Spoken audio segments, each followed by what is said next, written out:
Hey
guys, what's going on? Hope everybody is doing well tonight. I'm trying out my ticker tonight. It's the first time I've run a ticker down here.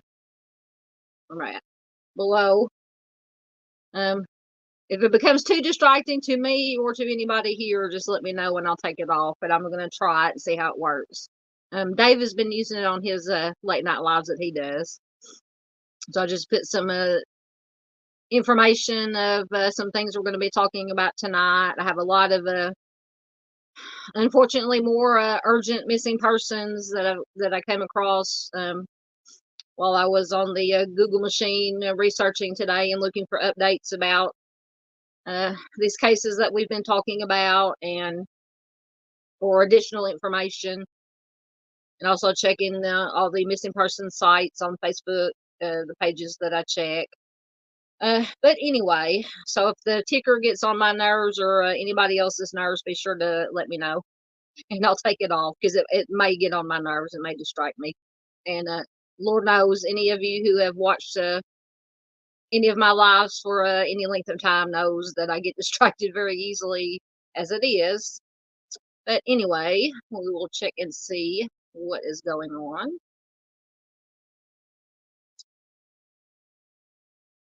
Hey, Junior. Junior Johnson is here. Good to see you again. I saw you earlier in Mr. Steve's Members Only Live. Miss Dandelinis is here. Always good to have you here. My wonderful mod. One of my wonderful mods. Junior is also a mod, a good mod. Marissa is here again. Good to have you here, Marissa. Love seeing all these faces come back here. Faces and names. I say faces, but avatars or whatever those little things are called down there, here. There we go. Good to see familiar names, and it's always good to see familiar faces. So speaking of that, I will get my shameless plugging out of the way right quick while we see, wait for some more people to pop in here. I'll get back down to, first of all, welcome to Southern Gal True Crime. It is always good to have everybody here, my regular viewers, my subscribers. If you're new here, thanks for dropping in and deciding to hang out with us for a little bit. I cover missing persons, cold cases, some current true crime in the news like we're going to talk about tonight. For the most part, on my channel, I cover the missing persons cases, and I feel like my camera's not right. I can never get my camera right. I feel like I'm staring off into space. But anyway, for the most part, the missing persons and cases and cold cases that I cover are not the ones that get the national attention. Not that I don't think those cases are not important. Those victims aren't important. But there are so many cases out there that don't get national attention, don't even get local attention that they deserve. So that is the heart and soul, the focus of my channel. Like I said, on, like tonight, I decided to come on here because I did find some additional info on cases that are in the news, and some of them aren't the ones that are getting national attention, but just ones that either I've come across or some of my wonderful subscribers and viewers have come across and made me aware of, that we've been following, and there's some additional info that I found. So we'll be talking about that tonight. So if you are new here, and that sounds like if I can get my second self to work, my second self is being slow as usual. Oh, well, I'm waiting for my second self to come back in. I'll have to do it manually. I do everything through my phone as far as recording, and so when my second self poops out on me on my laptop, I have to do. Hold on, give me a second. I think I'm back in. Okay. Hopefully I'm back in. It's so much easier to control everything through my laptop as far as putting highlighting comments and banners.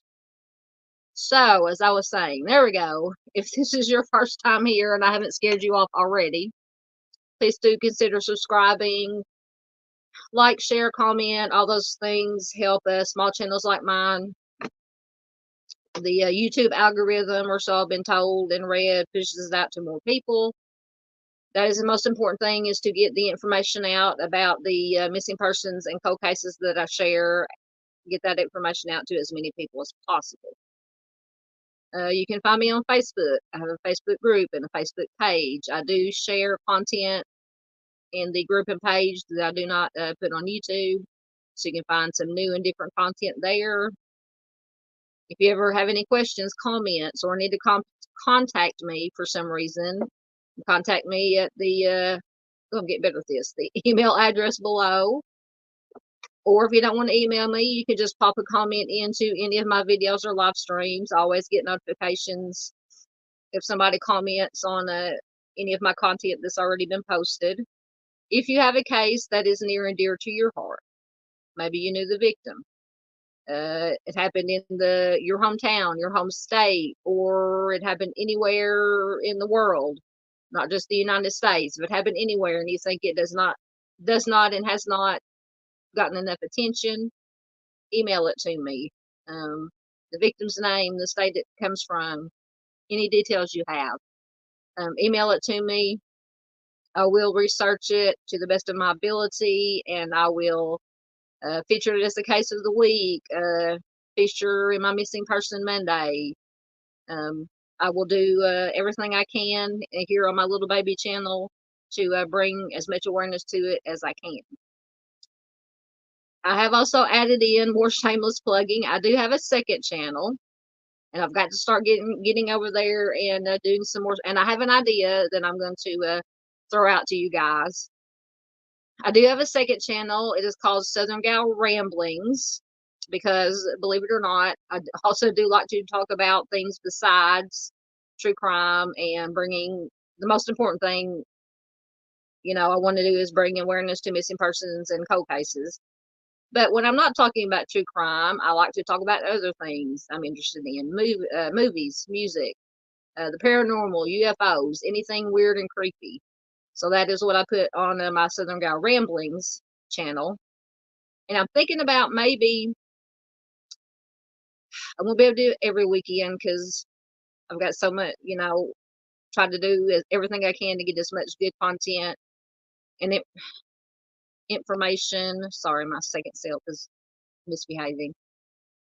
To get as much content, good content, informative content on here, that I don't have a lot on my second channel, but I'm thinking about maybe every other weekend, maybe on a Saturday night, doing a late night live where anybody from that knows me from here, I know a lot of times we get off track, off topic, discussing other things besides true crime. So I said, well, maybe every other weekend I could schedule a live stream on my second channel, and we can just talk about whatever we want to. No holds barred, as long as it's something that won't get me kicked off of YouTube. Like I said, music, movies, paranormal, UFOs, weird, creepy stuff, weird, creepy true crime, because there is a lot of weird and creepy true crime out there. So it's just an idea. So feel free to pop a comment in the chat if you're here now. Leave a comment after the stream is over if that's something that you'll be interested in. Just let me know, and I'll start doing that. All right. Let's see. Oh gosh, now everything's disappearing. There it is. Okay, so that's my second channel. If you would like to, I'm on. There it is. Second self is slow tonight, even slower than my original self. If you'd like to help support the channel and the search for the missing, several ways. I have a Buy Me a Coffee account. I have a PayPal account.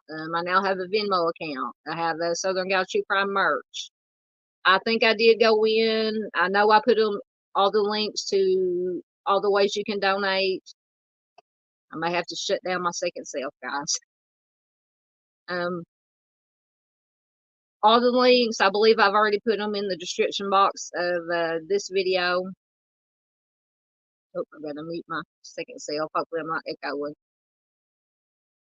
You can also find all these links in the About section of my page, and I'm sure Dandy or somebody will put them whenever she has time, or Junior can do. Anybody who has a wrench can do it. Dandy's got a wrench. Junior's got a wrench. Anyway, they can pop those links in there at any time. Donations are welcome. We're getting there to this channel being eligible for limited monetization. We've surpassed the 500 subscriber mark. I think I'm up, when I checked, it was 527 or 528. So we're doing good on that. And we have almost 2,500 of the 3,000 watch hours needed to be eligible for this channel to be able to accept super stickers, super chats, super thanks. I always say thanks. Super thanks. Those sorts of things. I think you have to get to the 1,000 mark and more watch hours before you're eligible for ad revenue and all that mess. But baby steps. So anything you can do to help the watch time, just watch one of my videos, put it on in the background, listen to it, let it play. That counts as watch hours. Anything like that you can do will be very much appreciated. I'll go ahead and put trigger warning, because just the nature of true crime and the things that we talk about are disturbing. I never get graphic on here. That's not what I'm all about. That's not what this channel is about. We are no BS, drama free, no baiting, no trolling, no sensationalization. I said that right. We stick to the facts. We're always respectful to the victims' families, and to each other. So that I just want to put trigger warning up just in case, just to be forewarned. Work.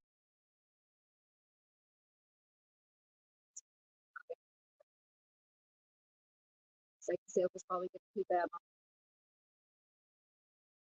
15 minutes in, I haven't started.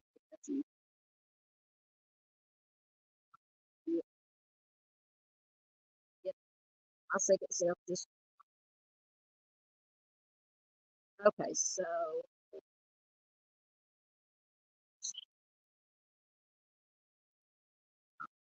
like, I hate doing stuff with my phone because it's so hard trying to search stuff with my phone. Not really. Turn into a dumpster fire, y'all. There we go. It's gone. I think I got my second self back for a minute. Hey, maybe that's a new. I was asking you guys the other night when I was talking my true crime, Southern Gal True Crime merchandise, for some new ideas for maybe T-shirts with some slogans. Something about a dumpster fire will be good, because I'm always saying this could turn into a dumpster fire. So you guys give me some ideas of how we could word that.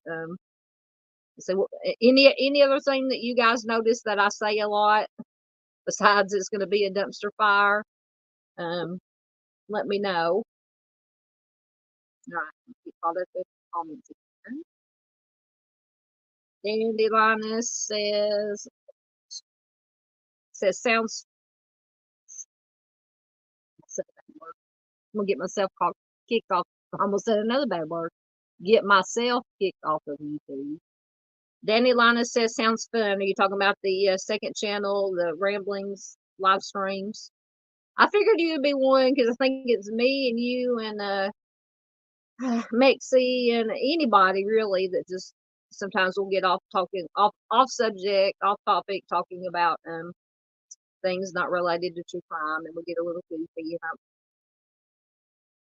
sometimes I get not really hater comments, but you should be more serious when you're talking about true crime. And yes, we are very serious when it comes to talking about true crime because it is a serious subject. We are dedicated. We're passionate about it. Of course, we care about it, but sometimes you have to laugh to keep from crying. So I thought that on Southern Guy Ramblings we can talk about whatever we want to. And let the haters come in. We'll whack a troll, or if we do the live streams on the second channel, I'll just do it subscribers only chat. That way, our little group from here, anybody who wants to come over there from here, our little group can just be in there. Just us, don't have to worry about trolls. Thank you, Marissa. Marissa says she just subscribed to my second channel. Thank you so much. Like I said, there's not a whole lot of content right there or now over there because I try to concentrate here, but yes, thank you, Marissa, definitely for subscribing. And he says, whoop, whoop, monetization right around the corner. Yeah, that's what we're working on that. Like I said, we aced the 500 by a long shot, 500 subs. We just got to get the 3,000 watch hours, and it won't take long to get there because, like I said, it was almost 2,500 of the 3,000 that we need. And I say we because I could not. It's not just me. I could not do this without you guys. It takes all of us. I still have a hard time calling myself a creator. It takes all of us creators, all of the subscribers, even if they're not subscribed, all the viewers, all the communities working together to get this very important information. We couldn't do it without you guys. So thank you, Danny.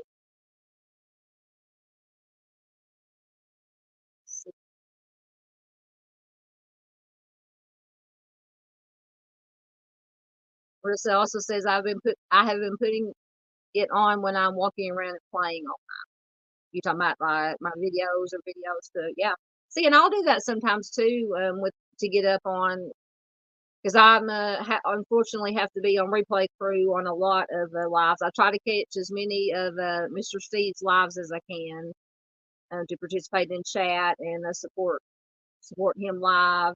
I try to make it to as many of Chris's Bob Cruz lives that I can, but sometimes depending on what I've got going on in life and have to I'm on replay crew and sometimes that's what I'll do. I'll put it on and either put one of my earbuds in and listen while I'm watching TV or working doing something and at least listen.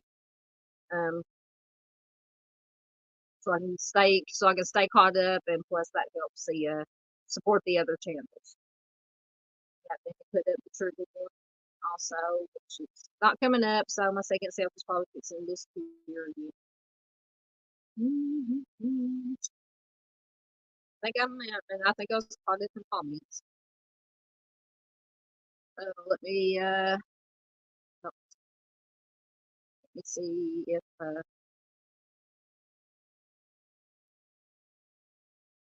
okay, there we go. All right, now my trigger warning or Dandy's trigger warning should put up on it. There we go. So first, as always, before at the beginning of all my videos and live streams, I always feature usually one missing person like I said, today I came across, unfortunately, lots of missing or runaway juveniles, missing adults. So I just put I don't know how many there are, but we'll get through them quickly and efficiently. This is Jaron Eccles Jr. He went missing from Jacksonville on March 1st. Says Jacksonville Police Department, and this is Jacksonville, Arkansas. Is needing your assistance in locating Jaron Eccles Jr. Jaron was reported as a runaway on March 1st, 2024. He is 14-year-old, a black male, 5 foot 8 inches tall. It says he's usually wearing an angel wing necklace.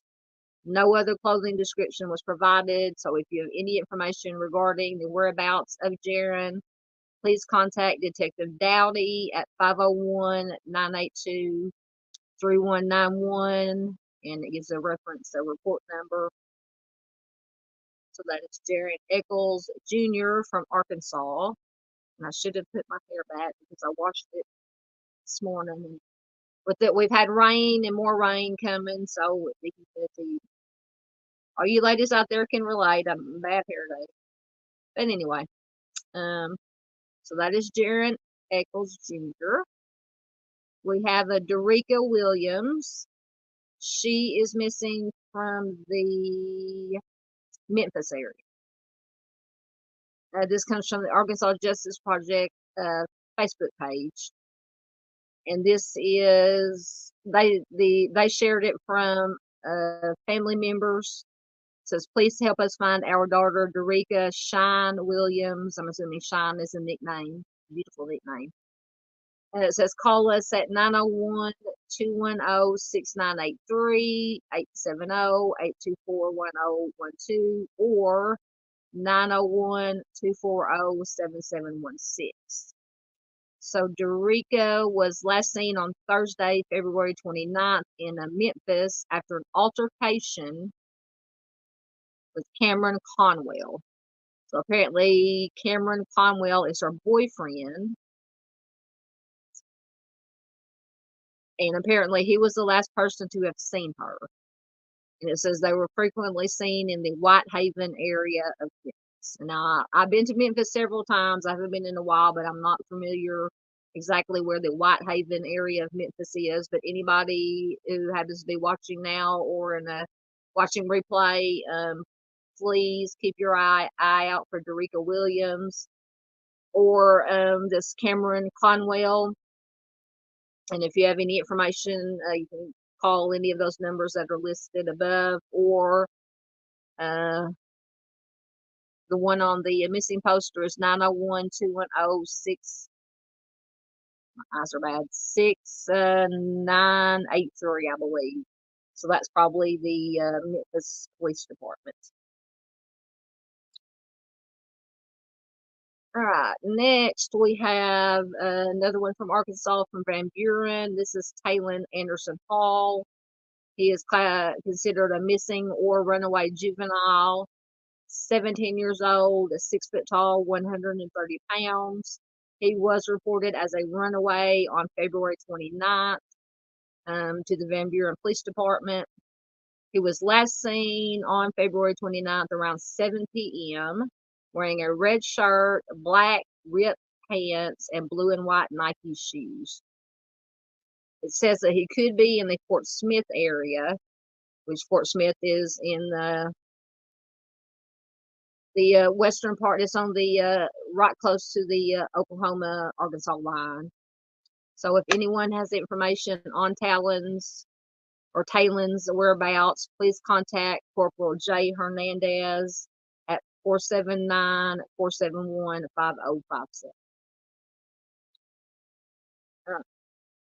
And they keep going. We have one from Jacksonville, Arkansas. The Jacksonville Police Department has asked for the public's help in locating another runaway teen.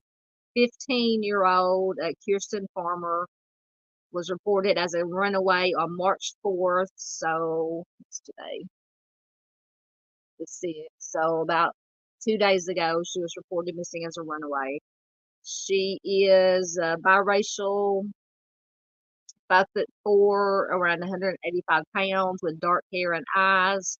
She was last seen wearing a gray hoodie and sweatpants with black slide sandals. So anyone with information regarding her whereabouts is urged to contact Detective Hernandez at 501-985-2802. I think that was, I don't know if that's the same Detective Hernandez. I believe the first one, let me go back, was from Jacksonville. No, that was Detective Dowdy, but it was from Jacksonville. Anyway, I think we had another one. I don't know if it's the same Detective Hernandez, but at any rate, if you have any information, please contact us. Next, we have Kaylee Kinder. She is missing from Heber Springs, Arkansas. She is just 13 years old. She went missing March 4th. She is 5'4", 130 pounds, white female, with, it says, dirty blonde hair, green eyes. I cannot read that small writing. So in one of the comments, because this came from the Morgan Nick Foundation Facebook page, I marked out the name of the person that this was a family member that was answering a question from somebody who commented, so that's why the name is blocked out. But according to the family member, Kaylee said that she left her home sometime during the night. Says I think this may be her mother or aunt or some female family member. Says all we are aware of is she took her pink backpack with her. She does not have a phone. Apparently her parents and her siblings were asleep when she left the house. And apparently, I'm assuming the next morning, and the father went to wake all the kids up for school. She was gone, possibly in the Redbud, Heber Springs area. So if anybody has any information, contact the Cleburne County Sheriff's Office at 501-362-8143.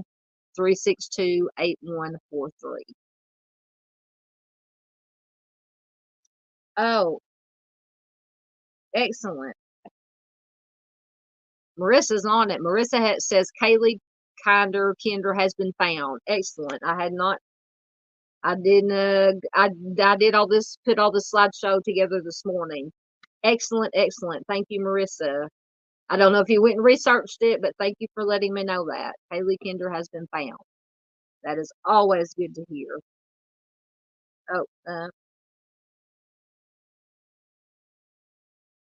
Oh, Junior's probably already gone, but he's heading to bed. Junior's an early, he says he goes to bed and wakes up with the chickens. Thank you, Junior, for popping in. I know I got to start doing some earlier lives that you can attend. I know Junior goes to bed early and gets up early. But thank you, Junior, for popping in. Very much appreciated. And, yes, Danny Linus says, if you see something, please say something. Absolutely. Yeah, great news. It is always, yes, wonderful news when, especially our young people, our kids. I say kids, to me, 13-year-old is a teenager, but still a child, still a baby. So good news. I'll have to research. I'll have to go see, get some information about that. Thank you, Marissa, for giving me that information. That makes me so happy. So happy. All right. Unfortunately, I think we have more. We have Sophia Annette Rogers. Sophia went missing from West Memphis, Arkansas on February 14th. She is just 15 years old, 5'5", 145 pounds, black female, black hair, brown eyes. This says she was last seen in West Memphis, but could possibly be in the Little Rock area. So that is from West Memphis to Little Rock. That's about a 2-hour drive. So that's a fair way to travel for a 15-year-old, unless she's with somebody. That's scary. Which most possibly unless she's driving illegally, has a vehicle, only 15. She possibly could be somebody with somebody, and they're in the Little Rock area. So anybody happen to be watching from the West Memphis area, Little Rock area, you have any information about Sophia, please contact the Crittenden County Sheriff's Office, which is the county that West Memphis is in, at 870-702-2025, or if you happen to be in the Little Rock, see them in the Little Rock area, call 911, and they can put you in contact with the proper authorities. Okay, so Marissa says it only came through about 3 hours ago. I kept checking on her after seeing you speak about her the other day. Awesome. I didn't realize I'd featured her already. See, I feature so many missing persons that I forget who I feature, but thank you. Thank you, thank you. Yep, Dandy says news travels at lightning speed these days, but it seems like there's more young people disappearing these days. Yeah. Like I said, I don't know if it's that more disappearing, or just, like we talk about with the 24/7 news cycles, social media platforms. It's just we're constantly, those of us who keep up with true crime and missing persons, basically 24/7, we're just bombarded with all these missing persons, missing kids, harmed kids. It's just out of control. So scary. But you're right, Dandy. Yeah, it just seems like more and more. Okay, this is a missing adult, Matthew Robert Potts. He is 28 years old, missing from Ozark, Arkansas. He was last seen on, this is an older one, on January 13th, 2020. So it's been a little bit over 4 years since he was last seen in Ozark, Arkansas. He is 5'10", 160 to 170 pounds, green eyes, brown hair, with a reddish brown beard. I'm sorry I'm leaning into the camera, but I'm trying to read the small writing off my phone. He has a red birthmark on his hip, a large tattoo of the word familia across his chest, and it also says he has arm tattoos. And I think on that very last picture on the right there, you can kind of see the familia tattoo on his chest. He was driving a blue 2017 Ford Mustang that has since been recovered on East Fly Gap Road in Franklin County. So it's scary that they recovered the car, but not him. So either somebody left it there, or he abandoned it there. I'll have to research this one more. I just came across this quickly this morning. So if you have any information about Robert's disappearance, you can contact the Franklin County Sheriff's Office at 479, my eyes are so bad, 667-4127, or private investigator Peter Havland at 281-704-9162. So yeah, this is definitely, this one needs to get some attention. So please share all of them, but especially this one, being as it's over 4 years old, and apparently no trace of him has been found. They found the vehicle, but not him. So this one needs some attention.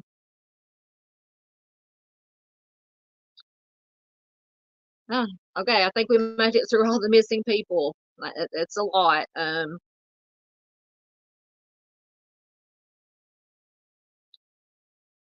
All right, let me get caught up. So Marissa says Kaylee's aunt by marriage is a mod. Oh, is a mod on another channel and was trying to get the information out. These channels are highly valuable. Thank you. Yeah, like I said, missing persons. The missing persons in these cold cases are the you guys know that's the heart and soul of my channel. So thank you for that information. Dandy says I need an iPad. I type on my phone and watch on my iPad. I don't have an iPad, but I have like a little tablet notebook. But I don't know. I would have to connect because I go through, my fancy setup have here. I run everything through the hotspot on my phone, and I don't know if it can handle my phone, my computer, and my tablet all trying to run at the same time. It might completely go into a dumpster fire. But I might try that. I might what I could do is email my slideshows to myself and then download them to my tablet, and I can read my slides off my tablet. I could do that. Thank you, Dandy. Dandy was asking Marissa what channel you talking about, the Kaylee. Yes, I would like to know too. Right, I think I'm caught up in comments. So tonight we're going to be talking very, very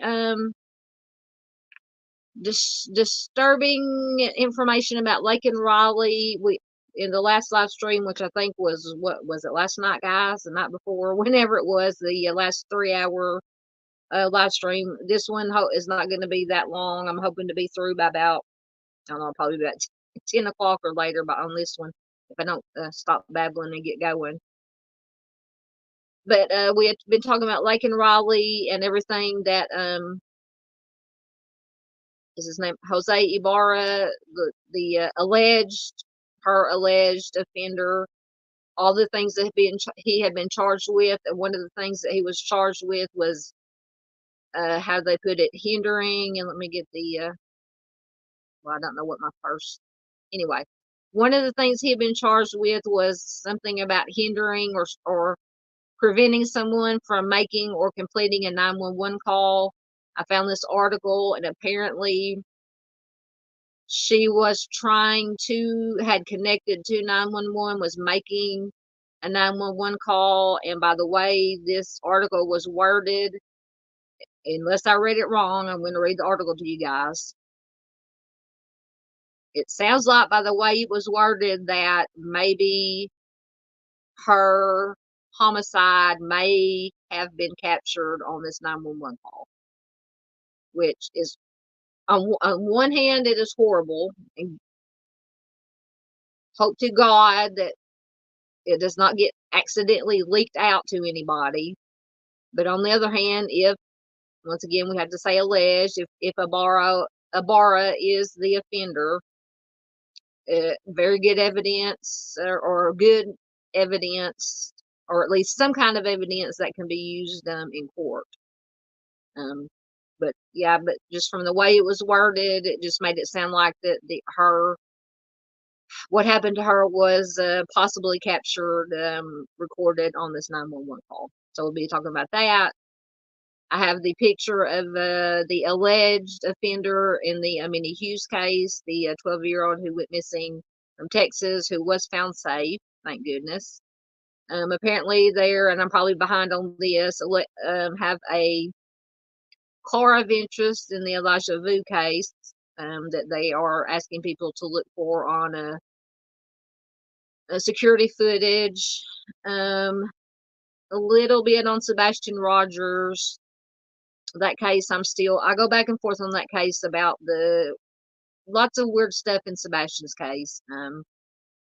Not really anything earth shattering in the Audrii Cunningham. I just came across the article, which is probably you guys already know, about her COD, but I did find there's a couple of statements in there that I found interesting.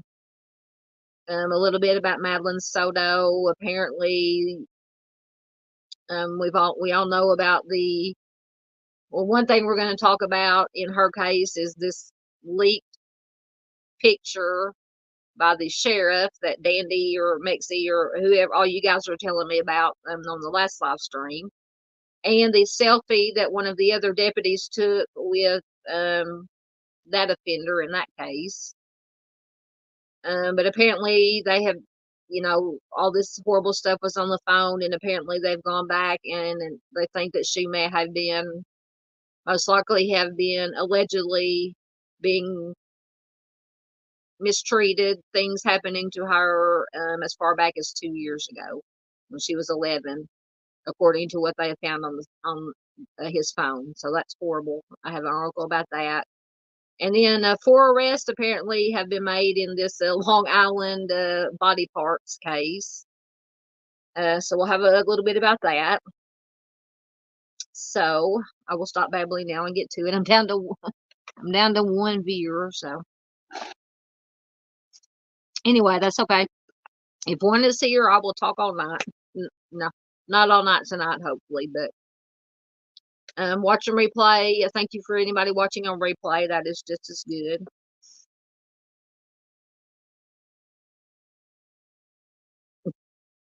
Danny's making fun of me.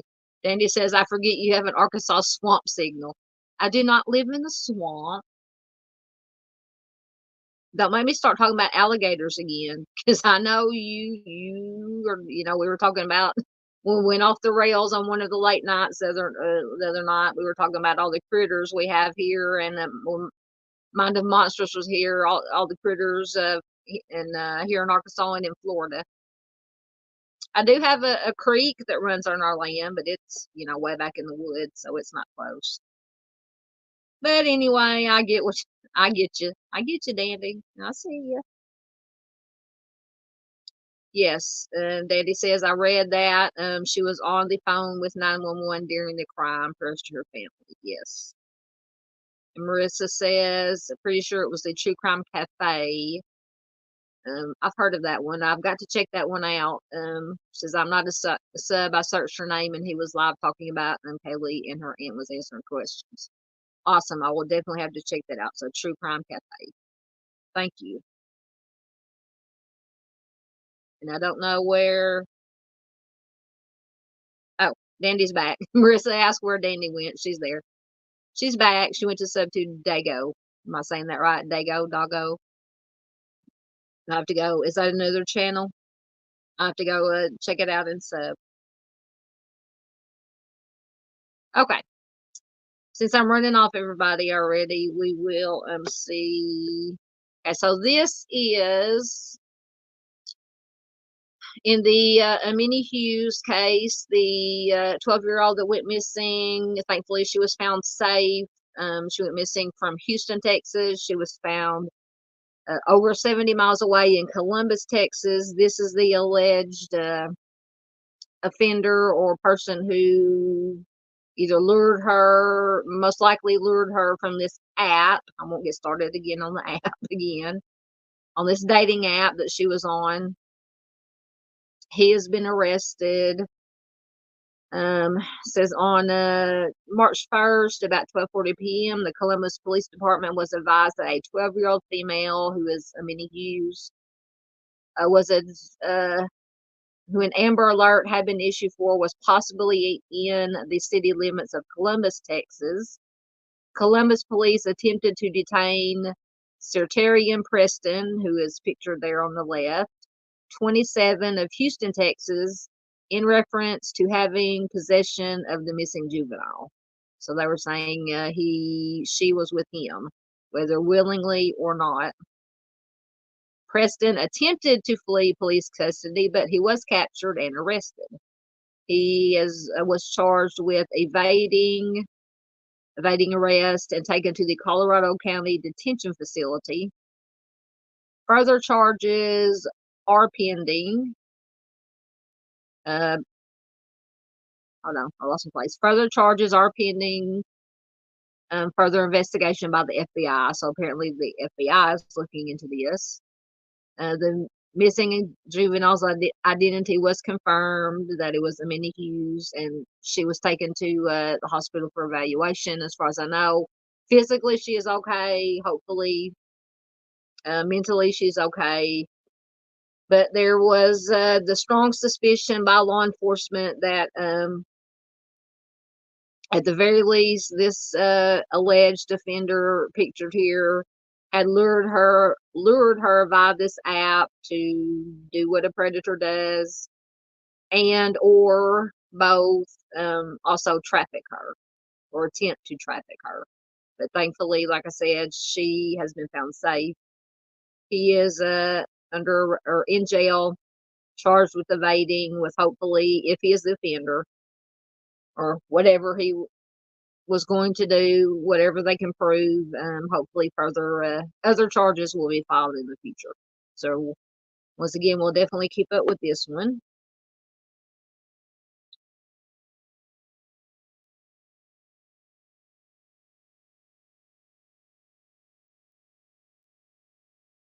Who kicks you out? Oh, hold on. Dandelion says, oh yeah. Dandy says, I periodically step out to share on Discord or look up articles. It sometimes kicks me out. Does YouTube kick you out of here? I know I don't. I don't know. I don't kick anybody out on purpose. I thought I kicked Mr. Steve out the other night, but apparently it was something on my end. Yeah, Marissa says that isn't nice for it to kick you out. Yeah. All right. So that was the latest on E'minie Hughes. I was going to show this on my last him. Oh, this point's the wrong way. I was going to show him on the last live stream, but I forgot to include his picture.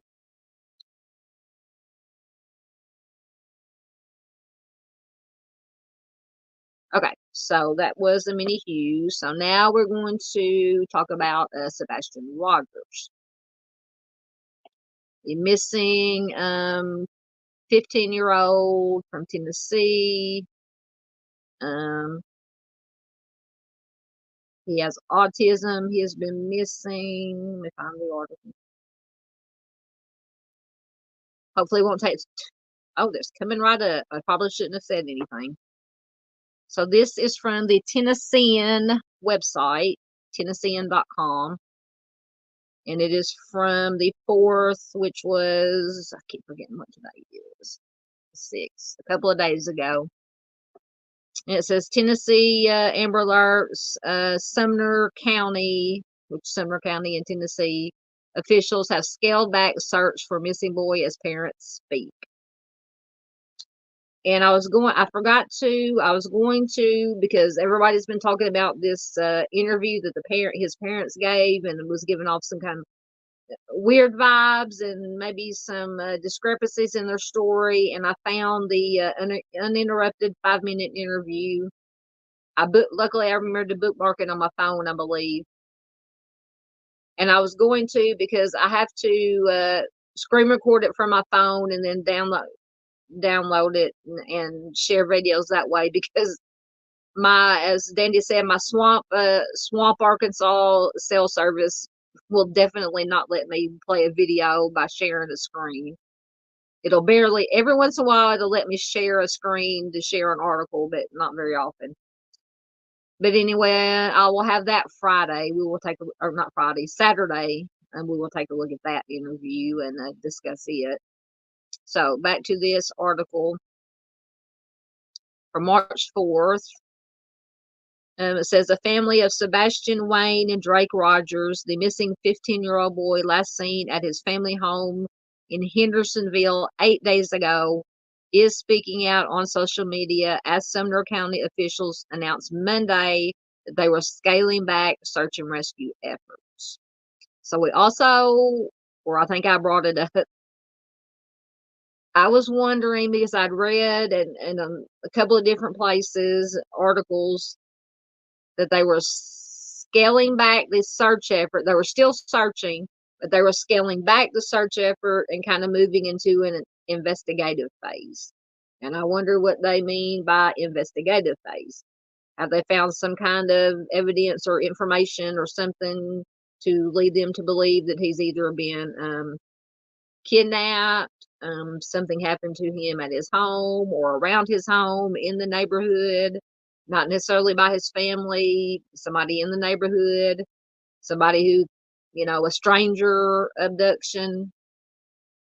And I did find, and I was going to include it as a slide, but it has not been confirmed. I have not read it in any articles from credible news sources. But of course, I think it's the Arkansas Justice Project Facebook page and other pages that I follow, true crime news pages I follow on Facebook.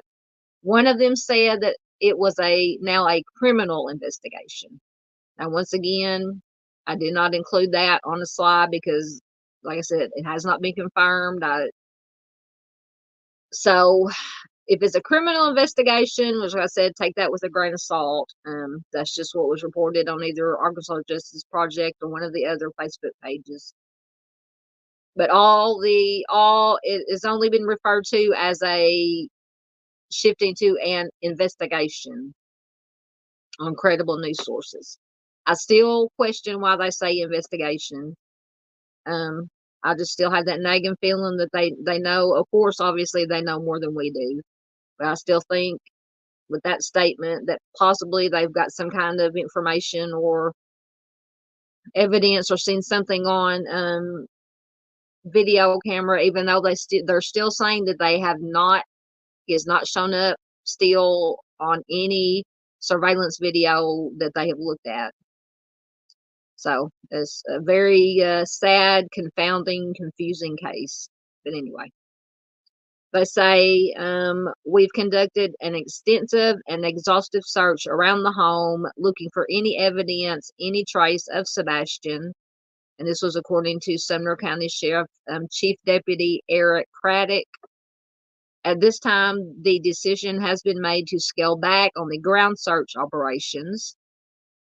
He says, let me be clear that this does not diminish our commitment to finding Sebastian.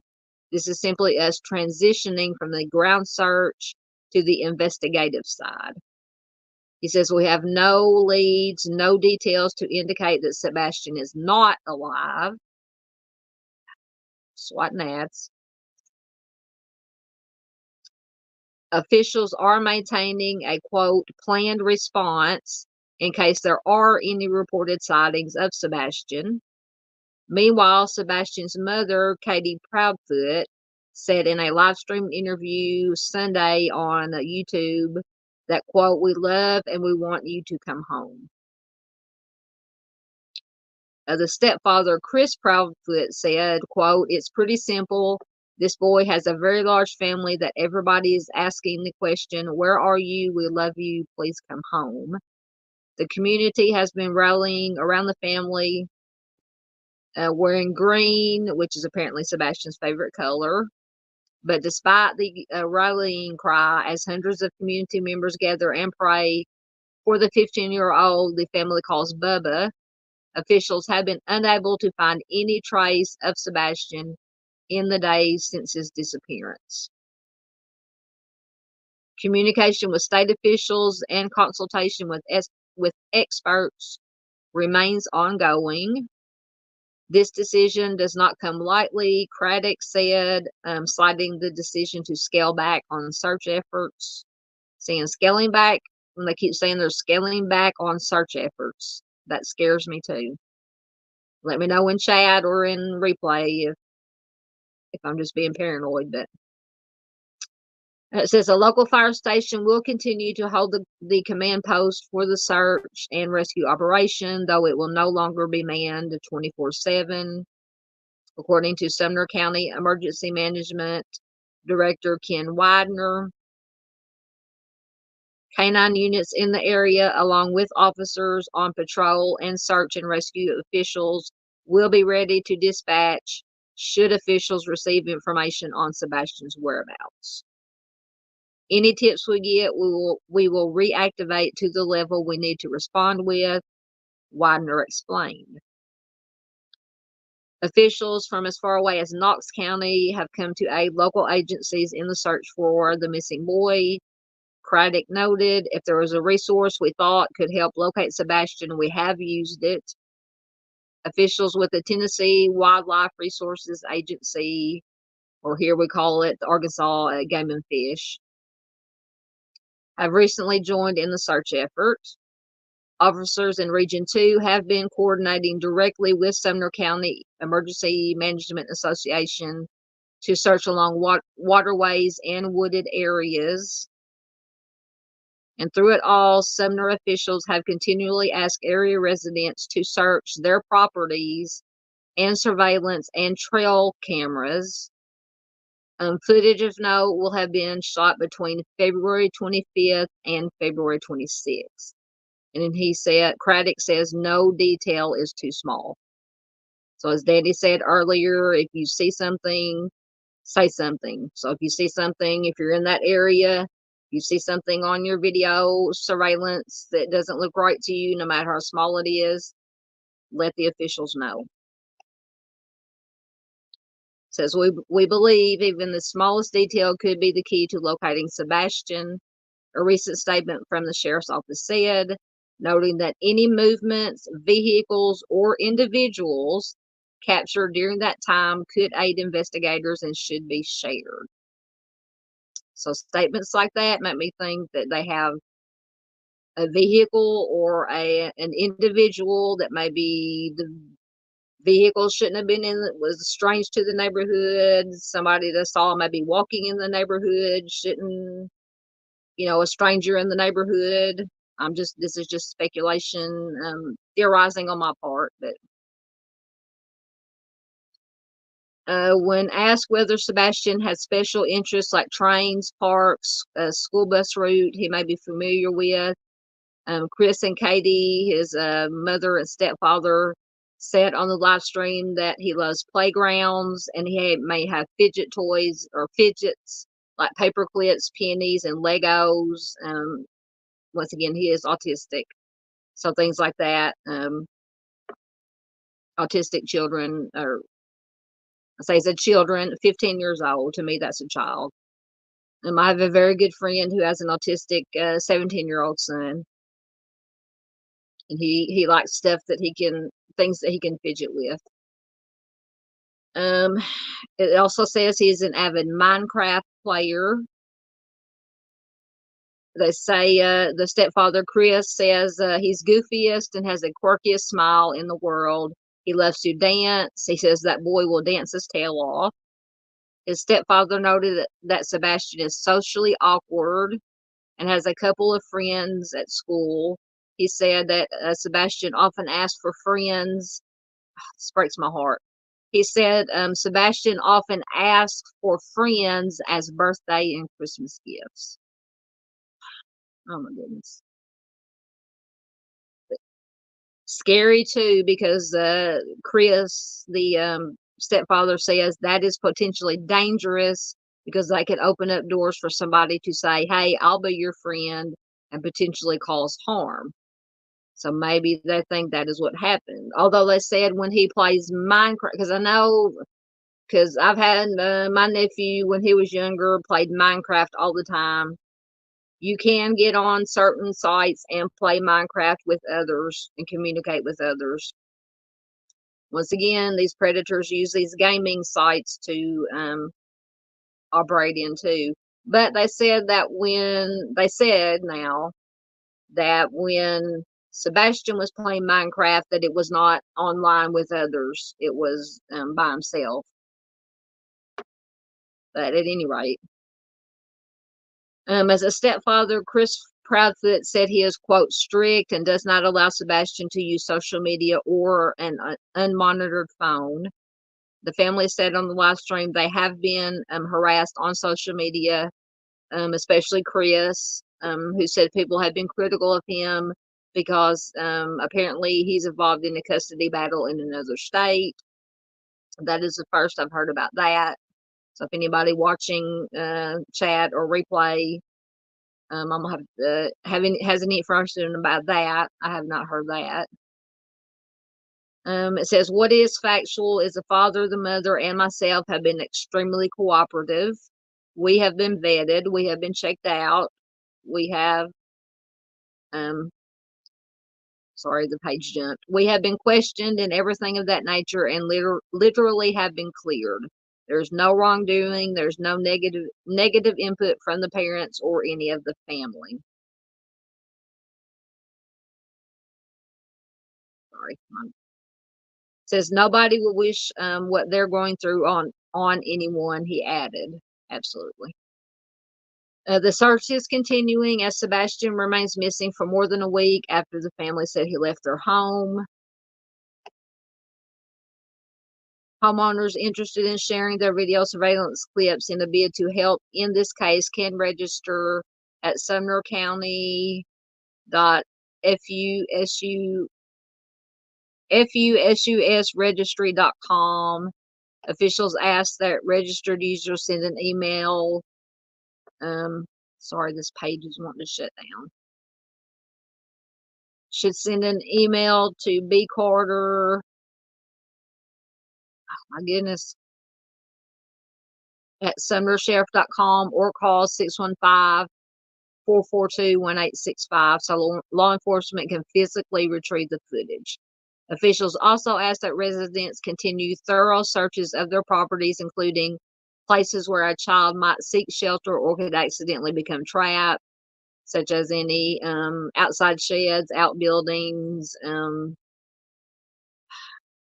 If your property has trees, that sometimes when trees fall over, old trees, they have little places that in the roots that a child could hide, and anywhere that a 15-year-old child could hide.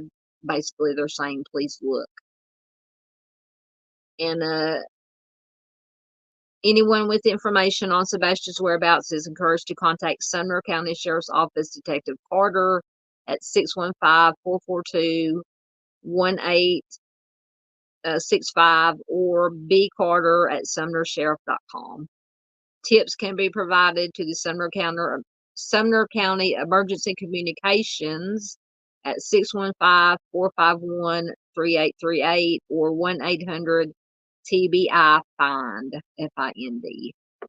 Says, thank you for your attention and for all that you're doing to help. Let's keep hope alive and work together for Sebastian's safe return. Absolutely.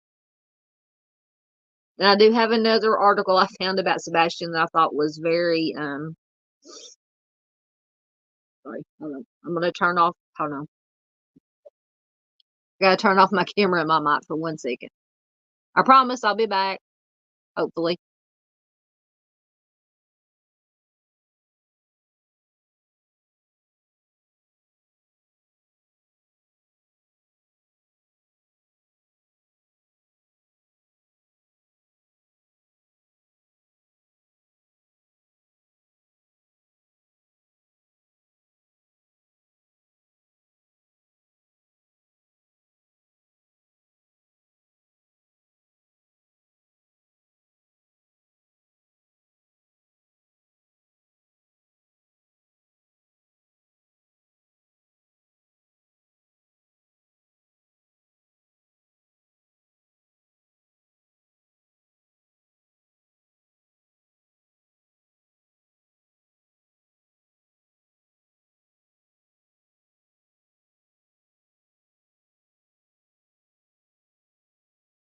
Okay, I'm back. Oh no, I'm almost back.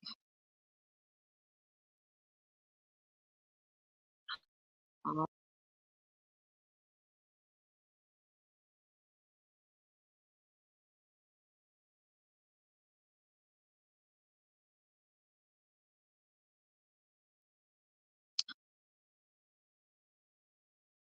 hold on, technical difficulties. I'm going to scare everybody away here. Nope, don't want to do that.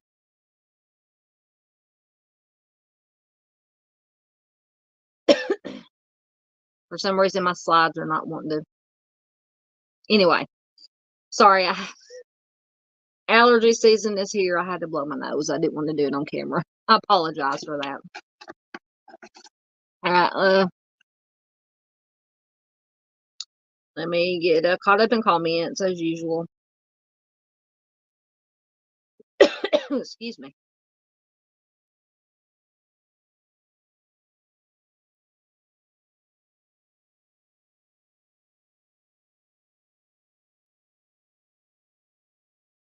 Okay. Marissa says, I've got to fix that because I can't read the comments. My phone is messing with me, y'all.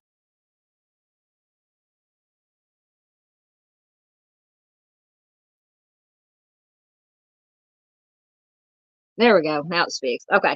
Marissa says Sebastian's family home does have a garage that joins to the house. Yes, I believe you or somebody else asked that question in one of the other lives when we were talking about this.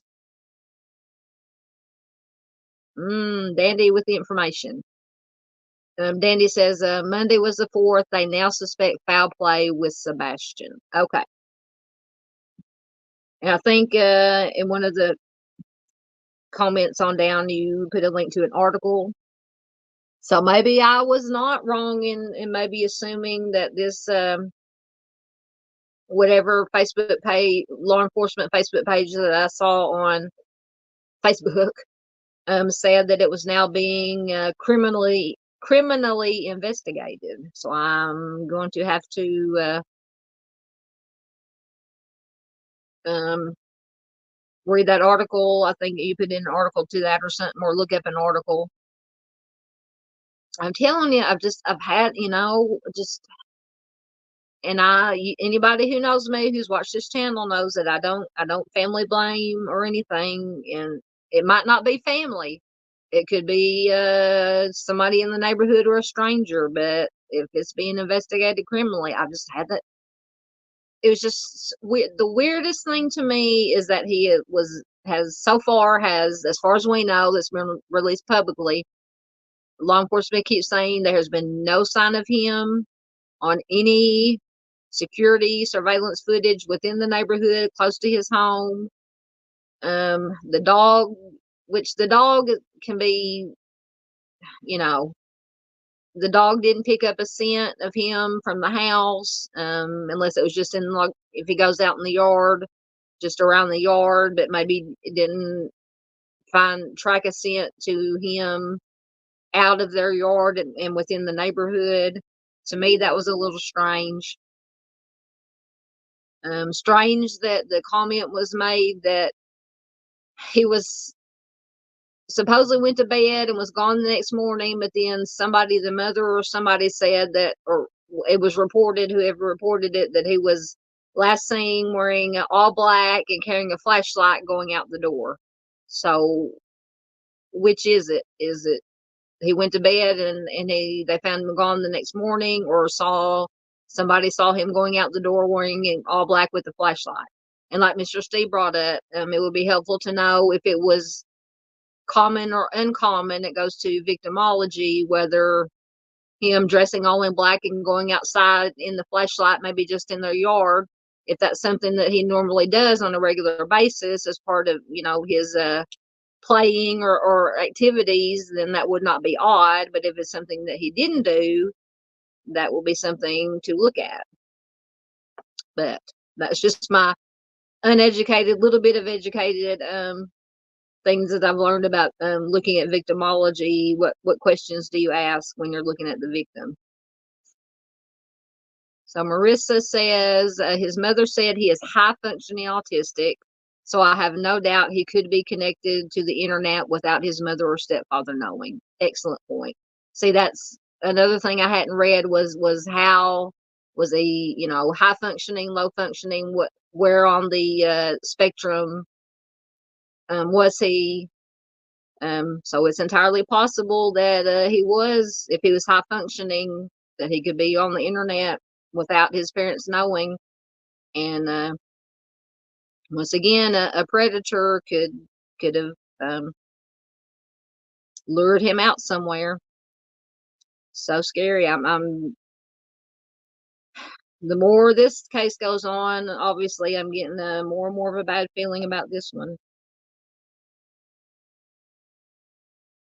Okay, thank you, Dandy. Dandy put in the thank you. I had not seen that from Newsweek. Okay.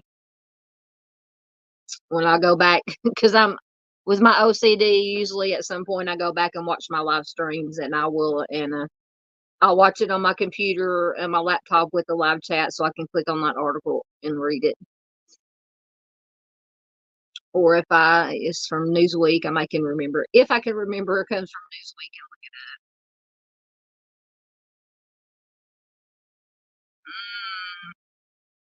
Andy says they usually scale back when LE has evidence that the person is no longer alive. Just an observation. Yeah, that's what I'm saying. When it just put that nag in the back of my brain when they said they were scaling back and invest. moving towards investigation, that they've had to have something that is leading them, at least for now. And it sounds like with this article, potentially, they know they have found something that leads them to believe he's, like you said, possibly, unfortunately, not alive, or been abducted, or he never made it out of the house, whatever the case may be, or didn't make it out of the neighborhood. Or I'm even more scared now. But thank you, Dandy, as always, for that information.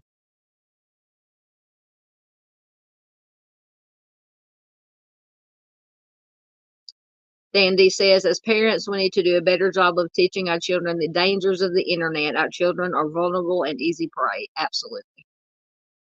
The internet could be used, and is used, for so much good, but then again, it is, some people, nefarious people, use it for so much bad and so much evil. It's a double-edged sword. It's just,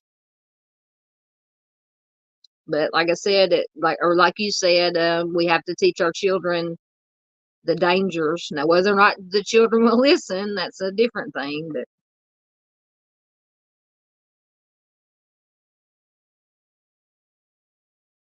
yes, I think I remember reading that. Marissa said the stepfather mentioned the custody case in the interview, but said it had nothing to do with this case. Yes.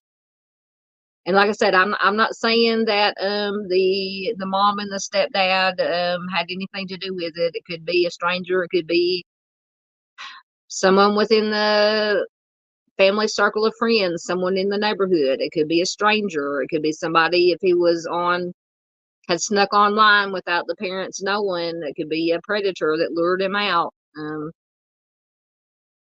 So many different scenarios that it could be. Yeah, Dandy says custody battles end badly in some of these cases. I don't know. Dandy says, is he with the bio dad? I have not, in everything that all the articles I've researched and found, I don't think I've read anything or heard mention of the bio dad. Um, that's a good question. I'll have to do some more research on that. I don't think it's even, like I said, all the articles I found has not mentioned the bio dad. All they talk about, once again, I'm wiping my cup in front of the camera. All they mention is the mom and the stepdad. That's a good question. Excellent question. Actually, I have not thought about the bio dad. That's a possibility.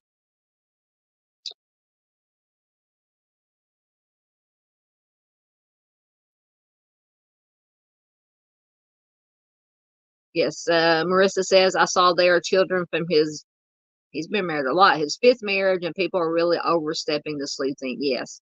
That's why I hear, even with all the questions and the nagging in the back of my mind that I have about these just weird circumstances, I'm not, I'm not going to go so far as to say the parent, the mom and the stepdad did something to him. I'm not, because we don't know. You can't rule in, you can't rule out. I mean, we can't, obviously, because we don't know. We weren't there. We don't know what the police know. But with this information and this article and this criminal investigation, the police know something. They've found something, or a possible something, some avenue they're at least going to go down. If they get to the end of that avenue, it may lead to something. It may lead to nothing. We just have to wait and see.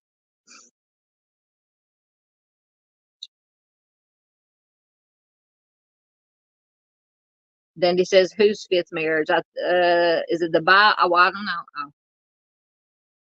I don't know if Marissa's talking about the bio dad or Chris, the stepdad, about the fifth marriage. I'm assuming maybe the stepdad, Chris, because I think I did hear him mention, or was mentioned in an article I read about the stepdad, talking about people bringing up this custody battle, but it had nothing to do with Sebastian's situation.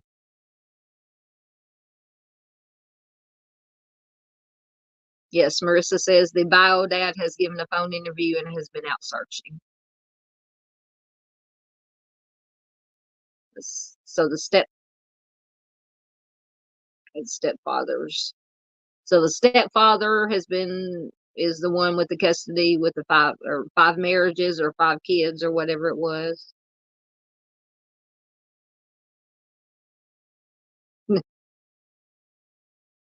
Yes, Dandy says I put nothing past anyone though. Ever heard of Stephen? I'm assuming you mean I call him McDummy. I don't like to say his word. The Audrii Cunningham, POS.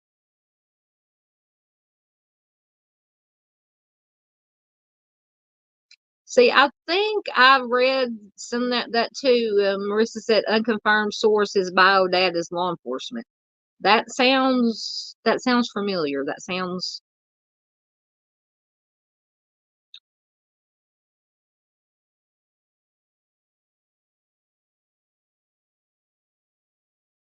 That's a good point. Dandy says if he's local, it's sus in her opinion that he's out looking, but does a phone interview, doesn't want to be seen.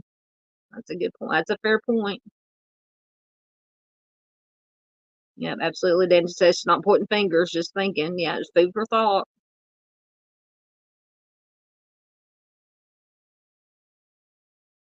Marissa says, the way Ellie responded, I thought he must have been nonverbal. This reminds me of when Alicia Navarro went missing. That name is familiar. You might have to give me more. I can't remember where that was, but that name sounds familiar. All right, I'm caught up in comments. All right. Oh yeah, I was going to read. Hopefully it'll come up. This other article I found. Um, about some of the things. I thought this was very, very neat. And I don't neat may not be the best word to use, but it's just very clever about ways that they've been when they were searching things that they were doing to try to if Sebastian's out there somewhere to get his attention and to get him to come in, come home. Hopefully it won't take long for this to load. And especially the song they use, which is being an 80s child, one of my favorite songs. Sorry once again for drinking, but so this comes from the Daily Mail, which is not the most reliable. I don't use it for a lot of people call it the Daily Fail, but I thought this was interesting. It is from the 4th, so a couple of days ago.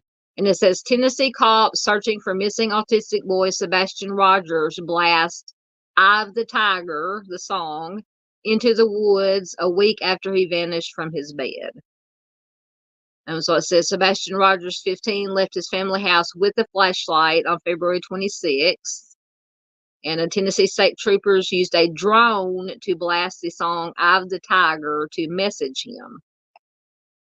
So the reason, oh, please come up. Reload. If this doesn't load, I'm going to be so mad. But I read the article, so I could tell you basically. Now I know why I don't use the, now I know why they call this site the Daily Fail, or it's probably my computer. But apparently, oh, here it goes. Okay. Cops have blasted "Eye of the Tiger," which is by the group Survivor. Any other 80s babies out there? Into the Tennessee woodlands during a desperate search for an autistic boy who disappeared from his home a week ago. Sebastian Rogers is believed to have left his family house with a flashlight in the early hours of February 26th. He was reported by his missing parents at 6:30 a.m. Tennessee state troopers used a loud speaker attached to a drone to blast the Rockies theme tune, which is apparently Sebastian's favorite song, this "Eye of the Tiger" by Survivor, in the hopes that it would entice him out if he is hiding somewhere. The State Bureau of Investigation released an endangered child alert for the teenager on the day he disappeared. Leaving a list, they deployed drones, dogs, boats, horses, helicopters. I know there's more to the story. It says we were told that his favorite song was "Eye of the Tiger." Deputy Chief Eric Craddock with the Sumner County Sheriff's Department said. We tried playing that to kind of call him and let him know we're here to help. I'm sure that he could see what's going on, and I'm sure that he could see what's going on here and be intimidated. Absolutely. But if he sees this newscast, I want him to know, Sebastian, come out. We are here to help you. We just want to get you home safe.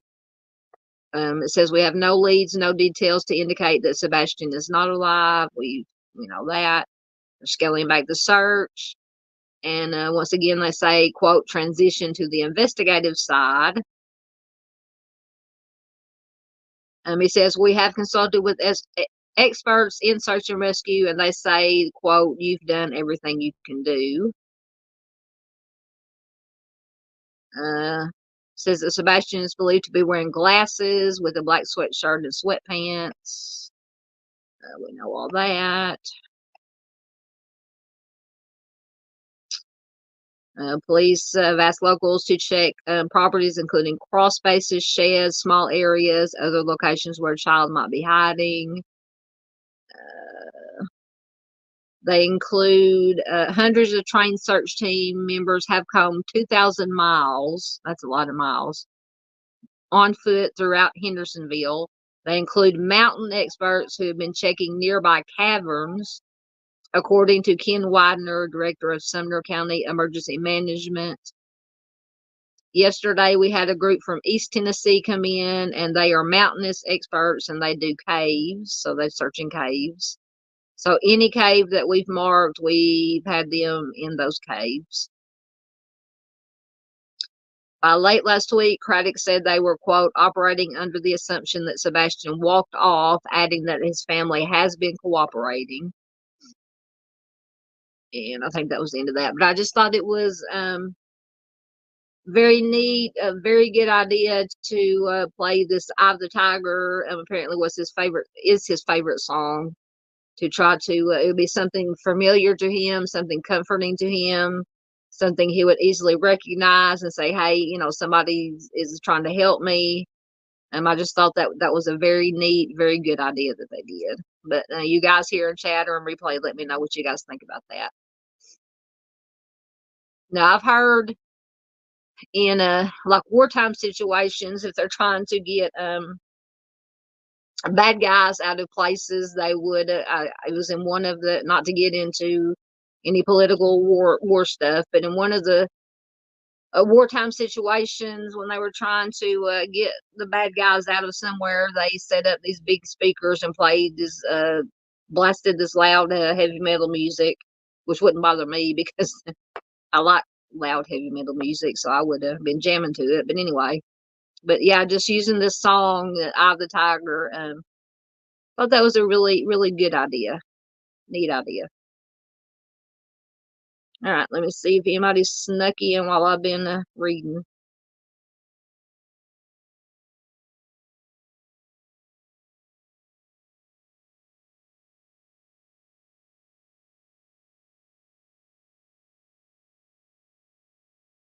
Oh, so it's not McDummy you're talking about. So Steve, okay, so you had to remind me, you may have already, who Stephen McDaniel is.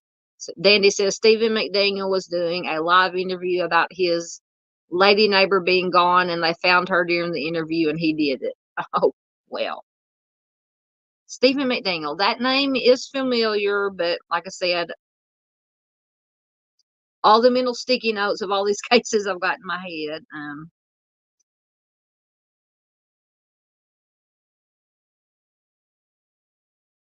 Sorry, I'm just reading.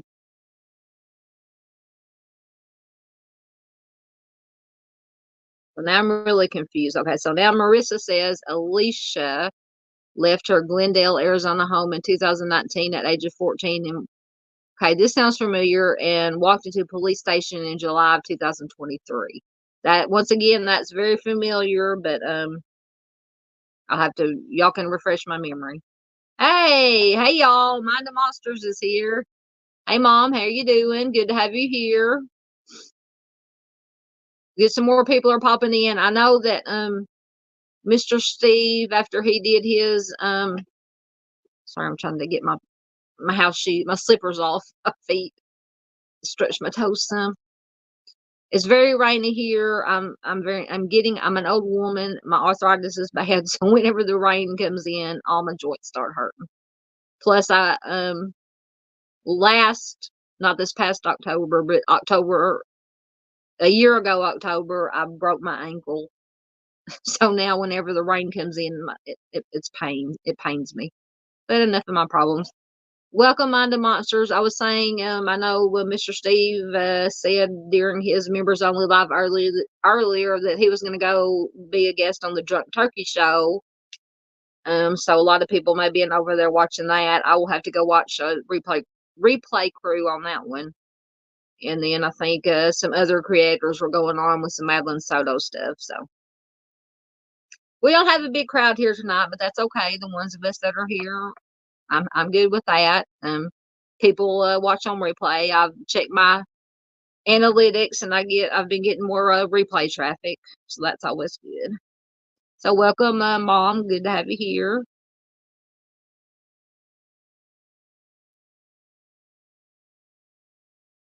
Just getting caught up.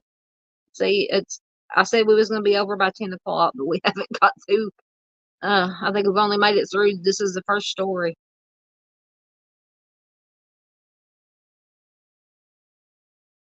Okay, so Marissa says, I think they're going back to ring footage looking for cars in the area. That would definitely make sense. Yes, ma'am.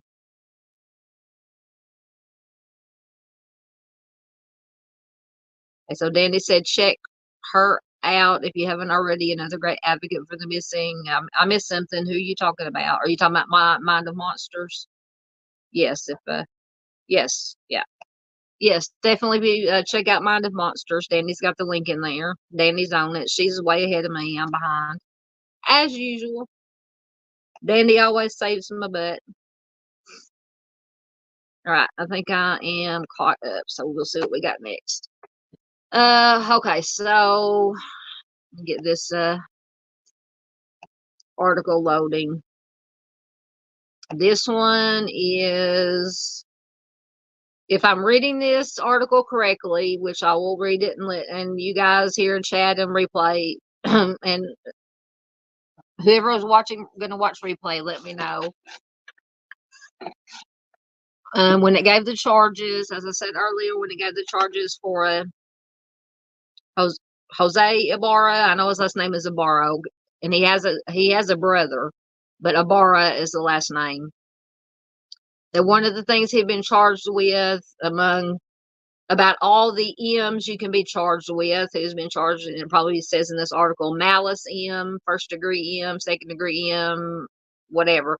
It also been charged with hindering or stopping somebody from making a 911 call.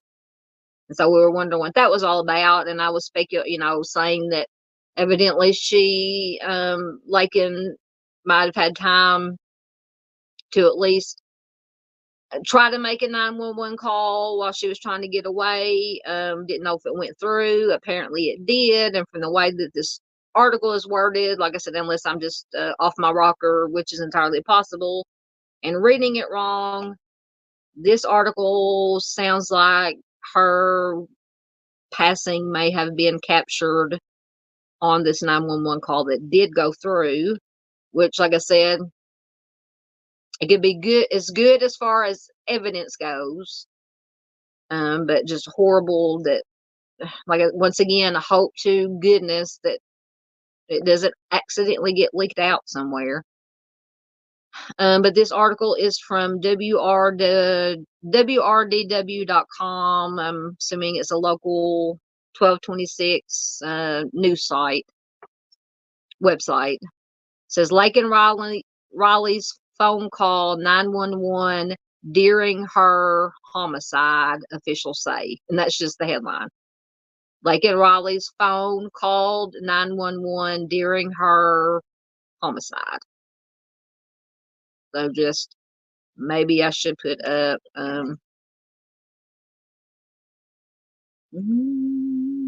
1 minute. I'm just going to put this up just in case. I read this article earlier, but I can't remember what kind of detail it went in. So just trigger warning, just in case. And this is from the 6th. So today, I'm assuming today is, yeah, 8 hours ago. An open records request unveils new details about the investigation of a nursing student whose life was taken on the University of Georgia campus last month. Augusta University nursing student Laken Riley's phone made a call to 911. The Athens-Clarke County Police Department confirmed in its answer to a request for records related to the incident.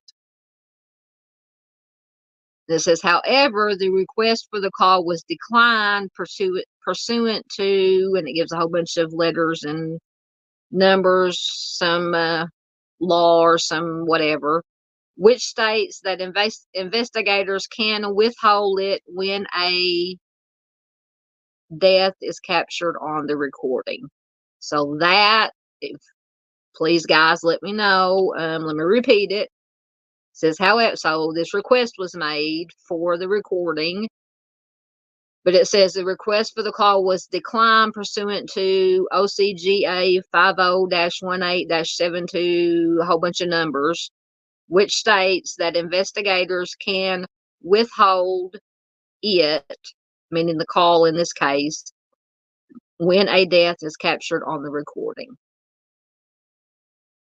So if I'm reading that correctly, that means that this 911 call, it was recording when her life was taken. Very sad, very disturbing, but yet Ibarra, the alleged offender, if when and if it goes to trial, it could be used. I'm assuming it will most likely be used as evidence unless the defense can get it quashed or whatever, or thrown out and not be able to use it. So the request was made to better understand what led to Laken's death, along with what the response by law enforcement was. The tragedy happened during the nationwide AT&T outage. Okay, I remember that. So we also wanted to make certain that this did not hamper Riley's attempt to call for help. So I didn't even think about that. Oh no, swatting some ads. Hopefully I won't close out the whole thing. It is unclear if Riley herself made the phone call as well as what time the phone call was made. One of the multiple charges against Jose Ibarra, the 26-year-old alleged offender, is obstructing or hindering a person making an emergency telephone call.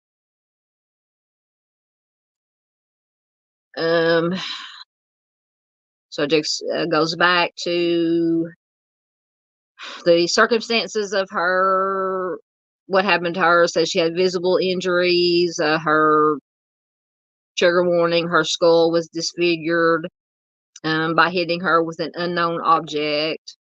Alongside hindering an emergency call, Ibarra's other charges include malice M, felony M, concealing the death of another person, kidnapping, false imprisonment, aggravated assault, aggravated battery.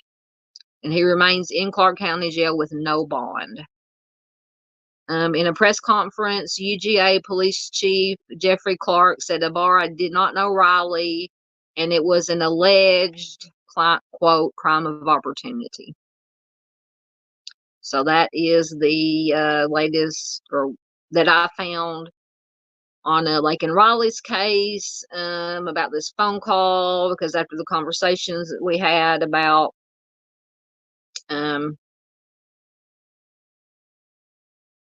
him being charged, I'd never really heard about this, being charged with hindering somebody from either making or attempting to make a 911 call. But it sounds like somehow a 911 call was made, and if I'm reading it correctly, that possibly this 911 call recording could have possibly captured what happened to her.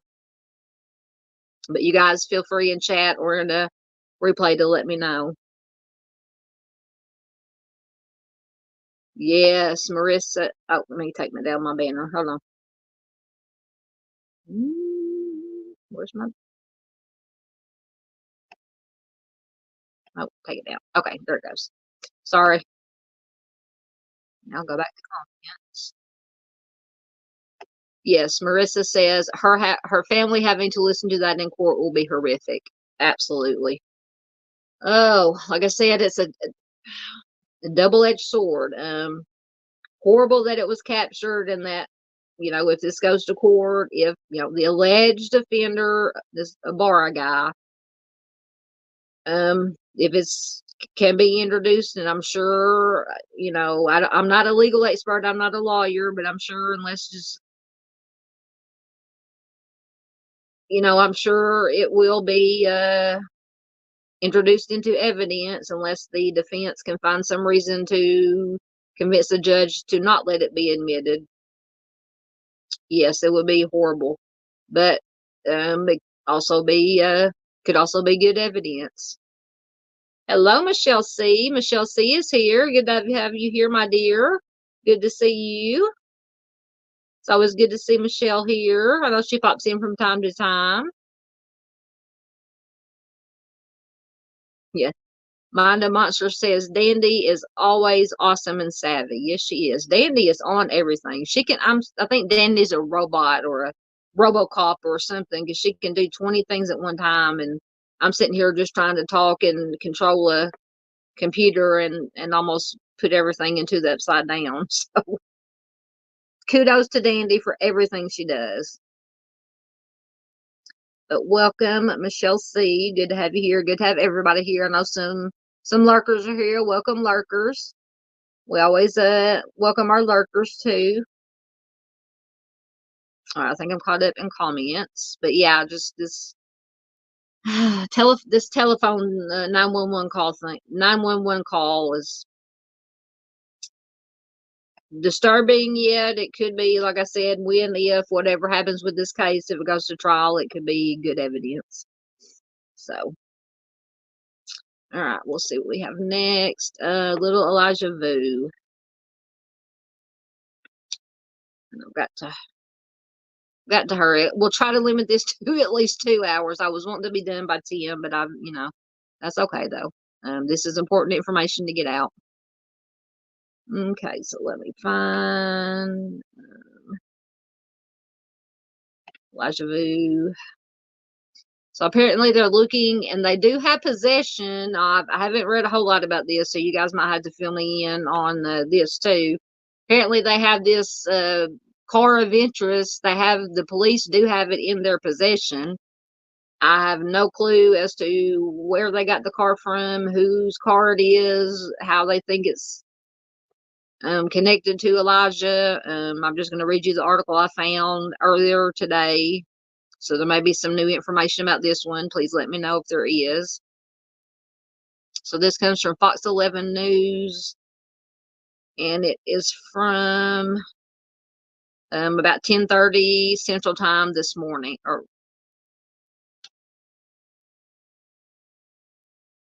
Yes, this morning. I keep forgetting what day it is.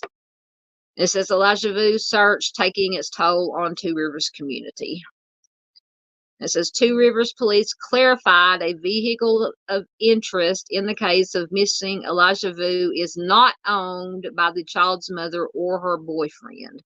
On Monday, police released images of a 1997 four-door beige Nissan Altima connected to the case, and I think I do have another. There's a kind of a better picture of it there. The vehicle is currently in possession of police. It has a Wisconsin license plate beginning with the letter A and ending with the number 0. Authorities are asking the community to review surveillance camera footage captured on February 19th between 2 and 9 p.m. for any sign of this vehicle. This is the day before Elijah was reported missing. So they want any surveillance from the 19th between 2 p.m. and 9 p.m., which is the day before he went missing. Sorry, my page is jumping.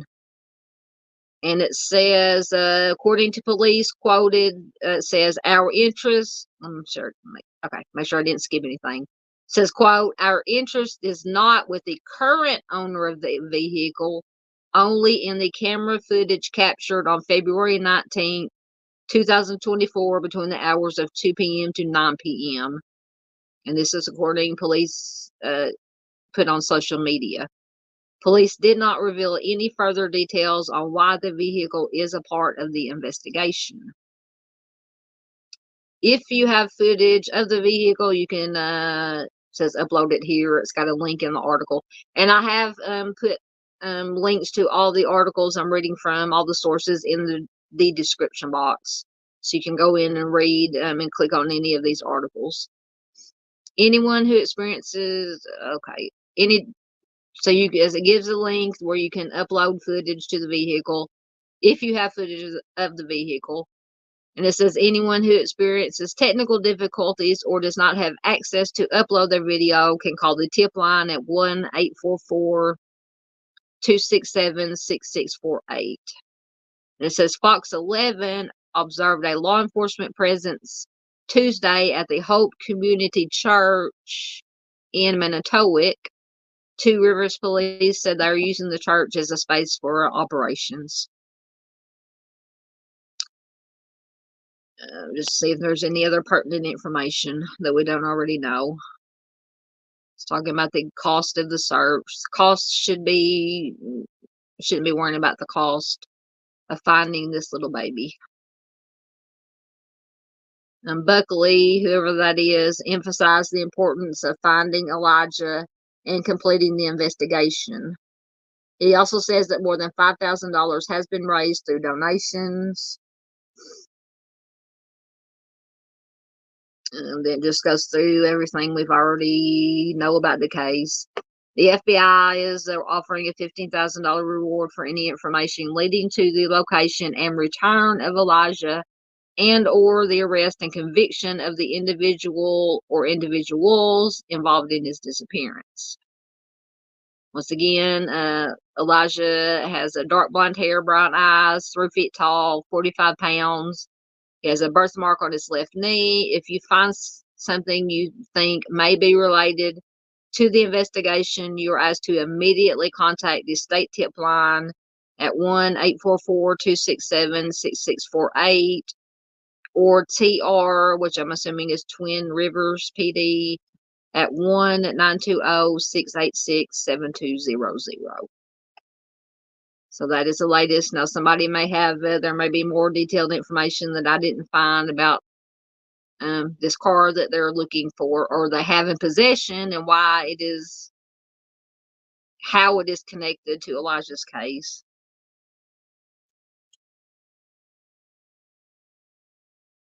So yeah, Mom says, did they confirm who the car belongs to yet? I saw stuff on Twitter, but I'm not from a source I trust. See, I don't know. This article that I came across this morning when I was just looking for updates on stuff, I have no idea. I have no idea why they have this car, where they found it, why they think it is connected to Elijah's case. So I'm in the dark too, mind the monsters. Mom, I have to research it, try to find some more articles about it. Marissa says FBI reward is now up to $25,000. Excellent. And they are asking for tax deductible donations to raise the Crime Stoppers reward. Excellent. And then the line says they confirmed it wasn't the Ishhead's vehicles. Yeah, but it's just weird because they said that they have it in their possession. Of course, they're not going. They didn't, that I found in this article. It didn't say where they found it at, why or how they think it's connected to Elijah. And they say they're not interested in the current owners of it, but just maybe who was driving it on the day before. They're interested in who had the car, basically who had the car the day before he went missing between 2 p.m. and 9 p.m., which was what, the 15th or the 16th of when he went missing. Sorry, I'm still having my allergies are killing me. Yeah, that's what I'm thinking too, Dandy. Danny said, in her opinion, law enforcement knows they just need evidence. Maybe this is, they need to know maybe this car was used somehow in it, but they need to know who. By the way they worded it, they said they wanted to know, they're not interested in who has the car at this point, or who had the car before they took possession of it, but who was driving it or had possession of it, control of it, the day before Elijah went missing between 2 and 9 p.m. So we'll just have to be patient. I know it's hard for us, that we have to be patient and wait and see if they release any other information about it. All right, let's see what else we got next. Oh, goodness. So now, we were talking about this, I think Dandy or Marissa or maybe whoever else. We were all talking about the photo that was accidentally released, supposedly, of Madeline Soto, deceased, accidentally released possibly by the sheriff here. And then the selfie that another deputy or something was took a selfie with the POS, alleged POS, in the Madeline Soto case. And I think, and I don't know if I won't even say it because I don't know if it was confirmed. I'll put it out there. People can probably slam me for saying it, but I thought I read somewhere in an article that, I don't know if it's confirmed or is a rumor, that the sheriff and the deputy, the female deputy that did the selfie, may have been having something going on. Now, don't, take it with a grain of salt. I don't know if that's true or not, but I think I read it mentioned somewhere in an article. So let me go find the article. And I have actually 2 articles about this case. This one's bad enough, but the other one is horrible. Sorry, knocking stuff around.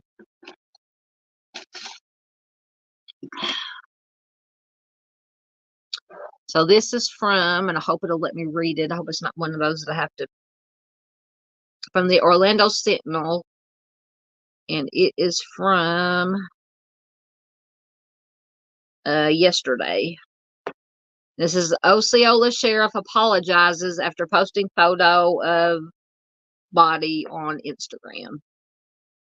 And it says office would not say whether it depicts Madeline Soto, deceased, as critics of Marcos Lopez are suggesting. So it says the office of Osceola County Sheriff Marcos Lopez issued an apology after a photo of a deceased person was posted to the sheriff's Instagram page, prompting an online uproar over the weekend.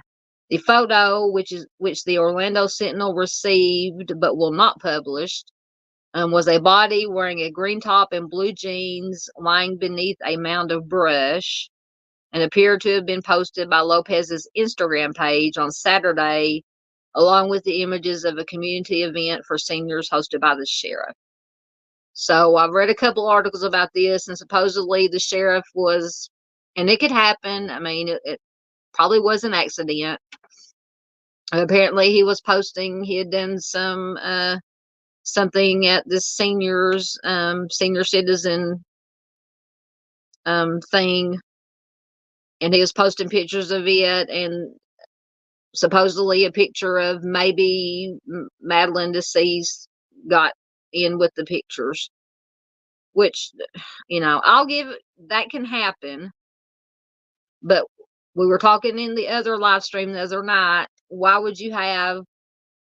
We don't know if this was a work phone, a personal phone, if he had a personal, a personal phone and a work phone. Why he would have a tigger. Sorry, I heard my mom yelling at the cat. Why he would have this picture on his personal phone, if that's what it was, that'd be the only issue I would have. But at any rate, so it was accidentally posted on this Instagram page with images of a community event for senior citizens hosted by the sheriff. The photo was posted a day after the.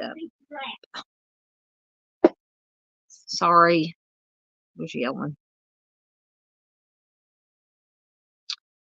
It was posted a day after the corpse of a 13-year-old Madeline Soto was found in rural St. Cloud by Osceola County Sheriff's Office search teams. A separate photo, a selfie of agency executive director Nerva Rodriguez in front of Stephen Stearns, the prime suspect in Madeline's disappearance, was posted to Rodriguez's personal Facebook page with a caption written in Spanish translated to, quote, "If God's love has been poured out over your life, don't allow evil to keep you away from what he has prepared for you," end quote. And it appears to have been taken seconds before Stearns was a videotape being placed in the back of a patrol car. The second photo also drew criticism, and both images have since been deleted. And a quote from a sheriff's office spokesperson says, on March 2nd, 2024, a post was made on social media about a community event for seniors. In the post, an investigative photo was accidentally published or included. The photo was immediately removed. We deeply apologize for any confusion or disturbance that this may have caused. As with any investigation, the information obtained is confidential, and any mistaken disclosures will be immediately rectified. And this was a statement sent to the Sentinel by an unsigned spokesperson, sheriff's office spokesperson. And the agency has not responded to a follow-up question clarifying whether the photo was actually of Madeline. It wasn't long. And for anybody, let me see if I can. I'm going to try to share my screen for anybody who hasn't seen the selfie one. Oh, goodness, hold on. I forgot to plug it.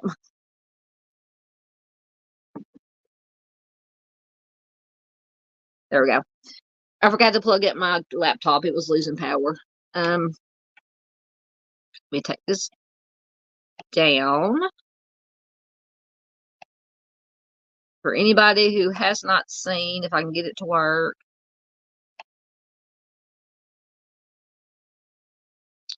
It's a selfie of the female deputy.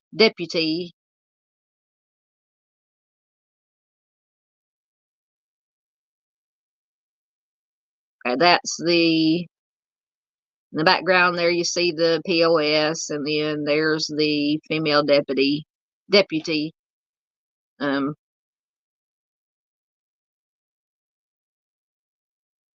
the selfie.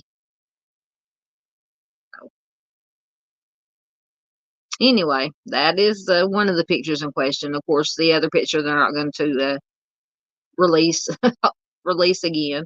And like I said, the way that this article was worded, it's in question whether or not it was actually even a picture of Madeline. But that may just be them trying to cover. I think it had a picture of the good sheriff here somewhere. Oh, there's the sheriff.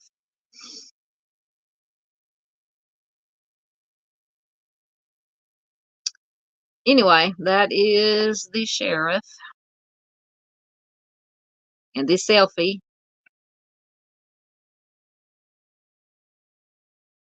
All right, let me get to your comments.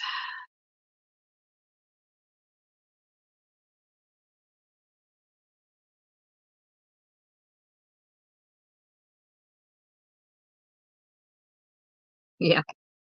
Dandy says, in her opinion, accidentally took pictures on his cell and posted it. Nah. Yeah, like I said, just playing devil's advocate for a moment. It could have been an accident, but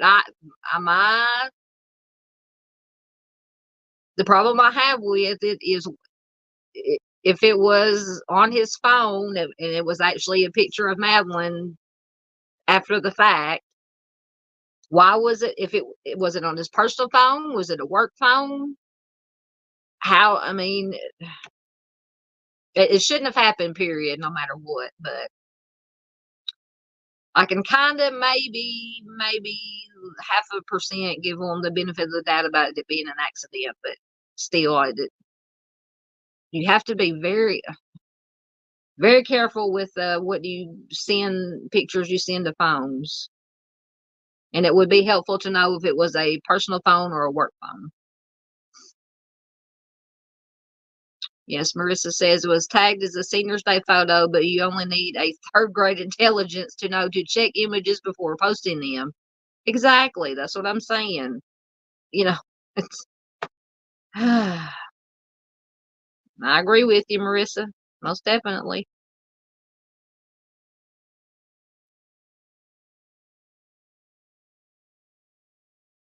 But Dandy's telling me to sleep sweet. Are you leaving, Dandy?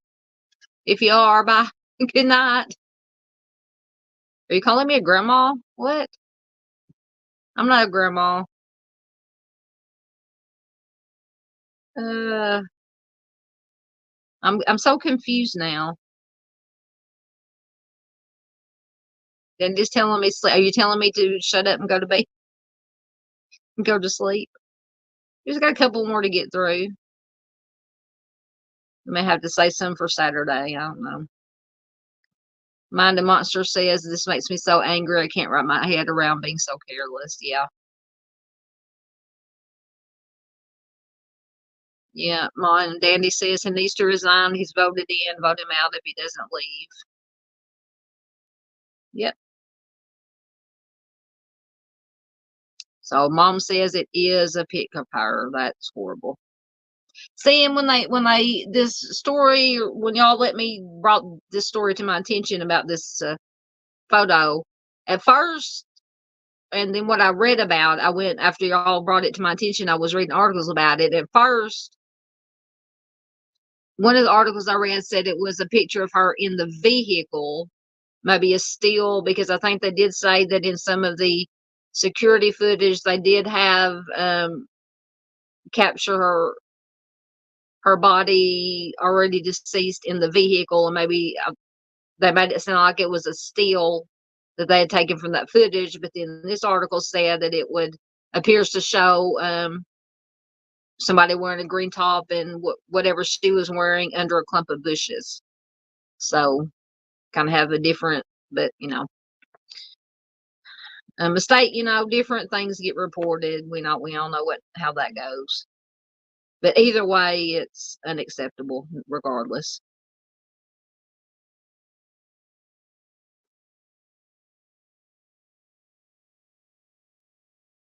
Yeah, Marissa says, I don't think the photo the sheriff took was on a personal phone because he was posting to the law enforcement Instagram page. Any way you look at it is wrong and should have disciplinary action. Absolutely.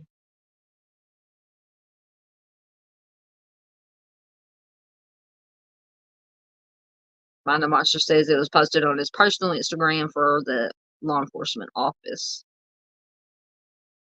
Oh, yeah, you heard that, Dandy? Sorry about that, y'all. Apparently my cat is misbehaving. But I have my door open where he can come in here with me and leave mom alone, so I don't know what he was doing. There's no telling with him. So now I understand what you're saying, Dandy, about grandma. Back so they'll go to grandma. Let's call her Nana. That's what her grandkids call her. Dandy says the timeline is whack. Where was Maddie and what happened to her? Yep. All right, so I'm gonna move on here. The other article I have, I probably should put. Okay, let me take this. I always forget to take down this. I'm gonna put the trigger warning banner up. You guys may have already seen this. Like I said, I'm behind. I don't get to do my live still later at night, but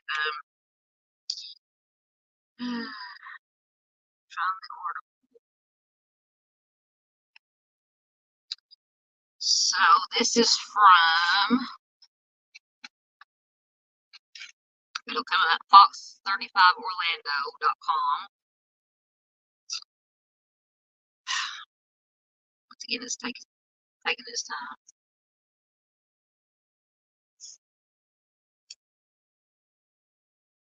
I'm going to mute my mic and my cam for 1 minute while I'm waiting for this article to come up.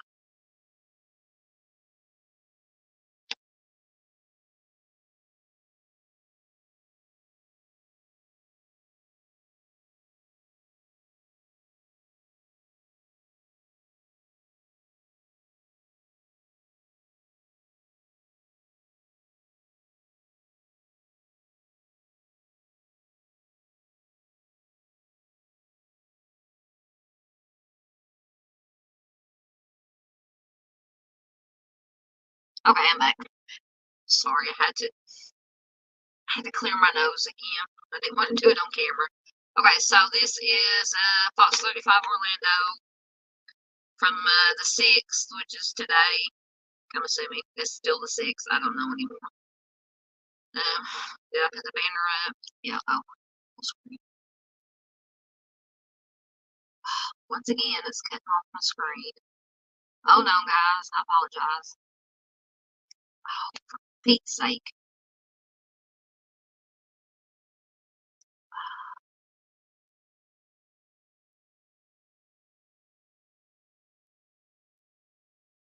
There we go. Okay, I do have the trigger warning up. Putting the trigger warning banner up. So it says Madeline Soto's mom's boyfriend may have done bad things to her years before her disappearance and passing, according to an affidavit. So Madeline Soto, the 13-year-old Florida girl who went missing last week and whose body was found days later, may have been SA'd by her mother's live-in boyfriend years prior, according to newly released police and court documents. The mother's boyfriend, I'm not going to say his name, was arrested last week during the search for Maddie after very bad photos and videos were found on his cell phone, officials said. He was booked into jail on charges of battery and possession of CSAM. According to the partially redacted arrest affidavit, some of the photos and videos found on his cell phone had timestamps dated back to August of 2022, which means Madeline would have been around 11 at the time. While the victim's identity is redacted, the birth date listed matches that of Maddie's. The report also mentioned that the victim lived in the same home as her mother and the alleged POS. Another affidavit specified that the victim was the, quote, missing child. We've heard the story that he gave that said that he accidentally performed a factory reset on his phone the same day that Madeline was reported missing. However, he did consent to having his phone searched. He's being held at the Osceola County Jail with no bond. He is not currently facing any charges connected to Madeline's disappearance or her passing. However, he is considered to be the prime suspect in her disappearance. Madeline's mom, Jen, is not considered a suspect or facing charges in her daughter's disappearance, according to officials. So, it says, why is the POS, alleged POS, not facing charges in Madeline's disappearance. So in a Thursday post on X, formerly Twitter, the Kissimmee Police Department said its, quote, detectives and forensic unit are working tirelessly to uncover the truth behind this heartbreaking incident. At this time, we are unable to release any further information as this remains an active investigation. That's per usual. It goes on to say, we understand the desire for updates. We assure you that every effort is being made to get justice for Madeline. As our community continues to heal, please know that your safety and well-being remain our top priority. The Kissimmee Police Department is the lead agency now investigating both Madeline's disappearance and passing, as well as the charges against him. Initially, the Orange County Sheriff's Office was investigating Madeline's disappearance. Still, once the investigation becomes a homicide investigation after her body was found, it was transferred to the Kissimmee Police Department. I think this is an update to the article I read the other day about what's next in the investigation. We read that part. So that was the update that, according to what they have found, unfortunately, what they have found on his phone, seems like he allegedly has been doing bad things to this baby for at least 2 years, since she was 11, according to what they found on the phone.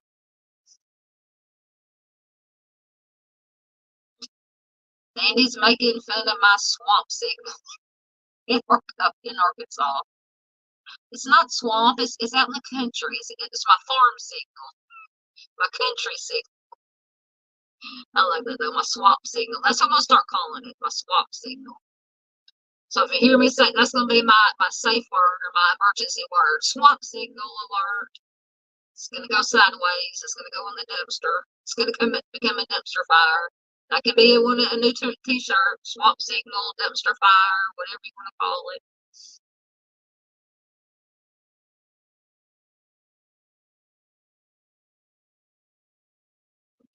Mind of Monster says, my laptop hates me. Swamp signal in the house, hardwire. Now I can go out on the sun deck and have perfect stream. Gosh, does that make sense? Yeah.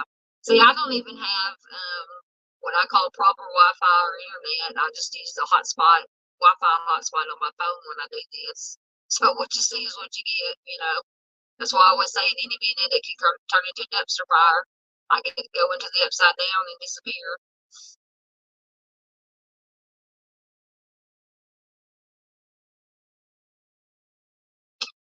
And then he's making jokes about her fiber optic guy.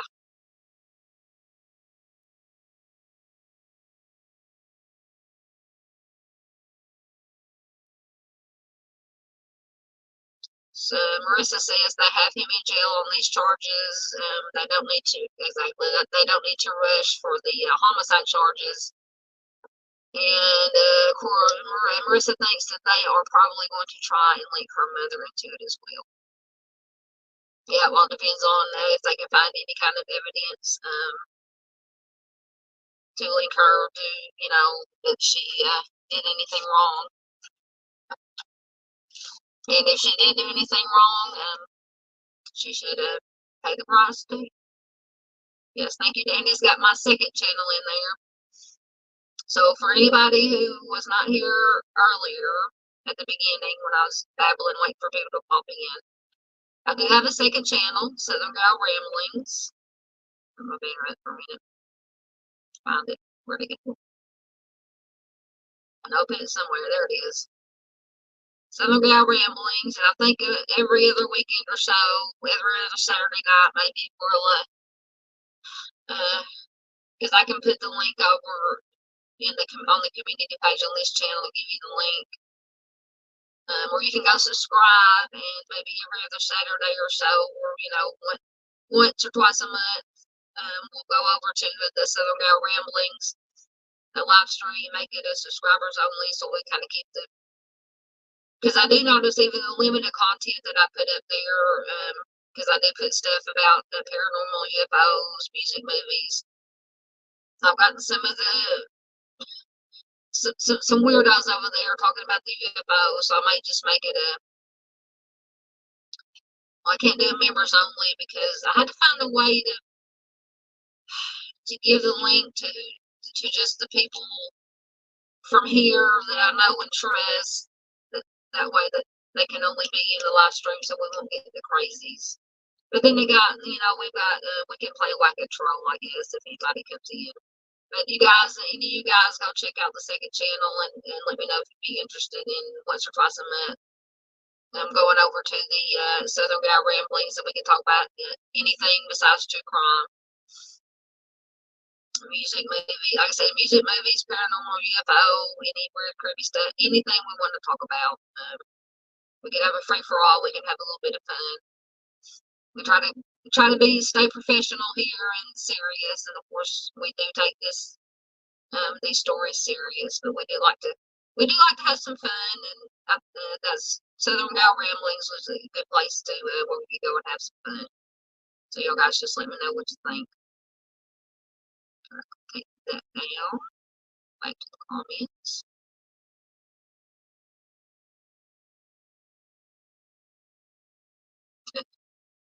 Mom says, heck, I can't keep up with one channel, much less two. Yeah, like I said, I don't have a lot of content on Southern Gal Ramblings, but because I want to focus on getting all this important information on this channel put out content.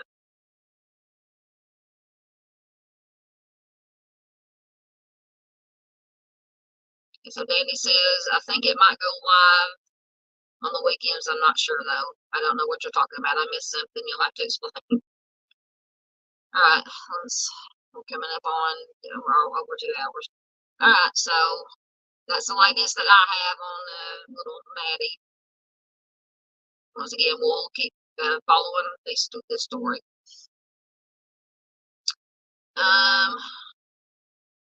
Let me see what this one was. This was an older article, so you guys probably know more about this than I do.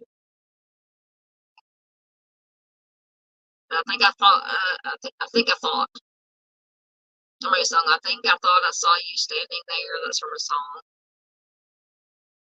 Maybe from the Smashing Pumpkins or something. See, once again, we get off topic talking about a song. That's something that should be discussed over on the other channel.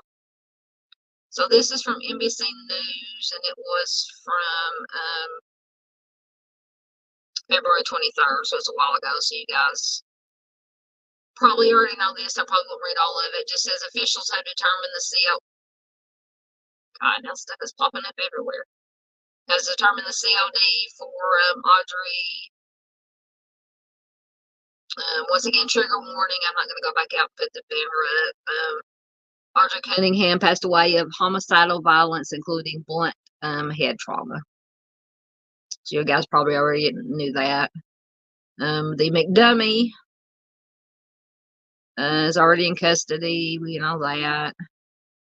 It does say Sheriff Byron Lyons said information from the suspect's cell phone data and social media imagery sent in by citizens led them to find Audrii's body.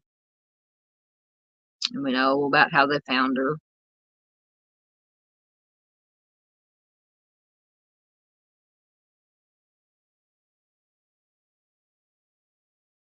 We know where he lived. He lives living in the trailer behind the yeah, so that was just basically it. I don't even know why I put that in there. You guys probably already knew all that.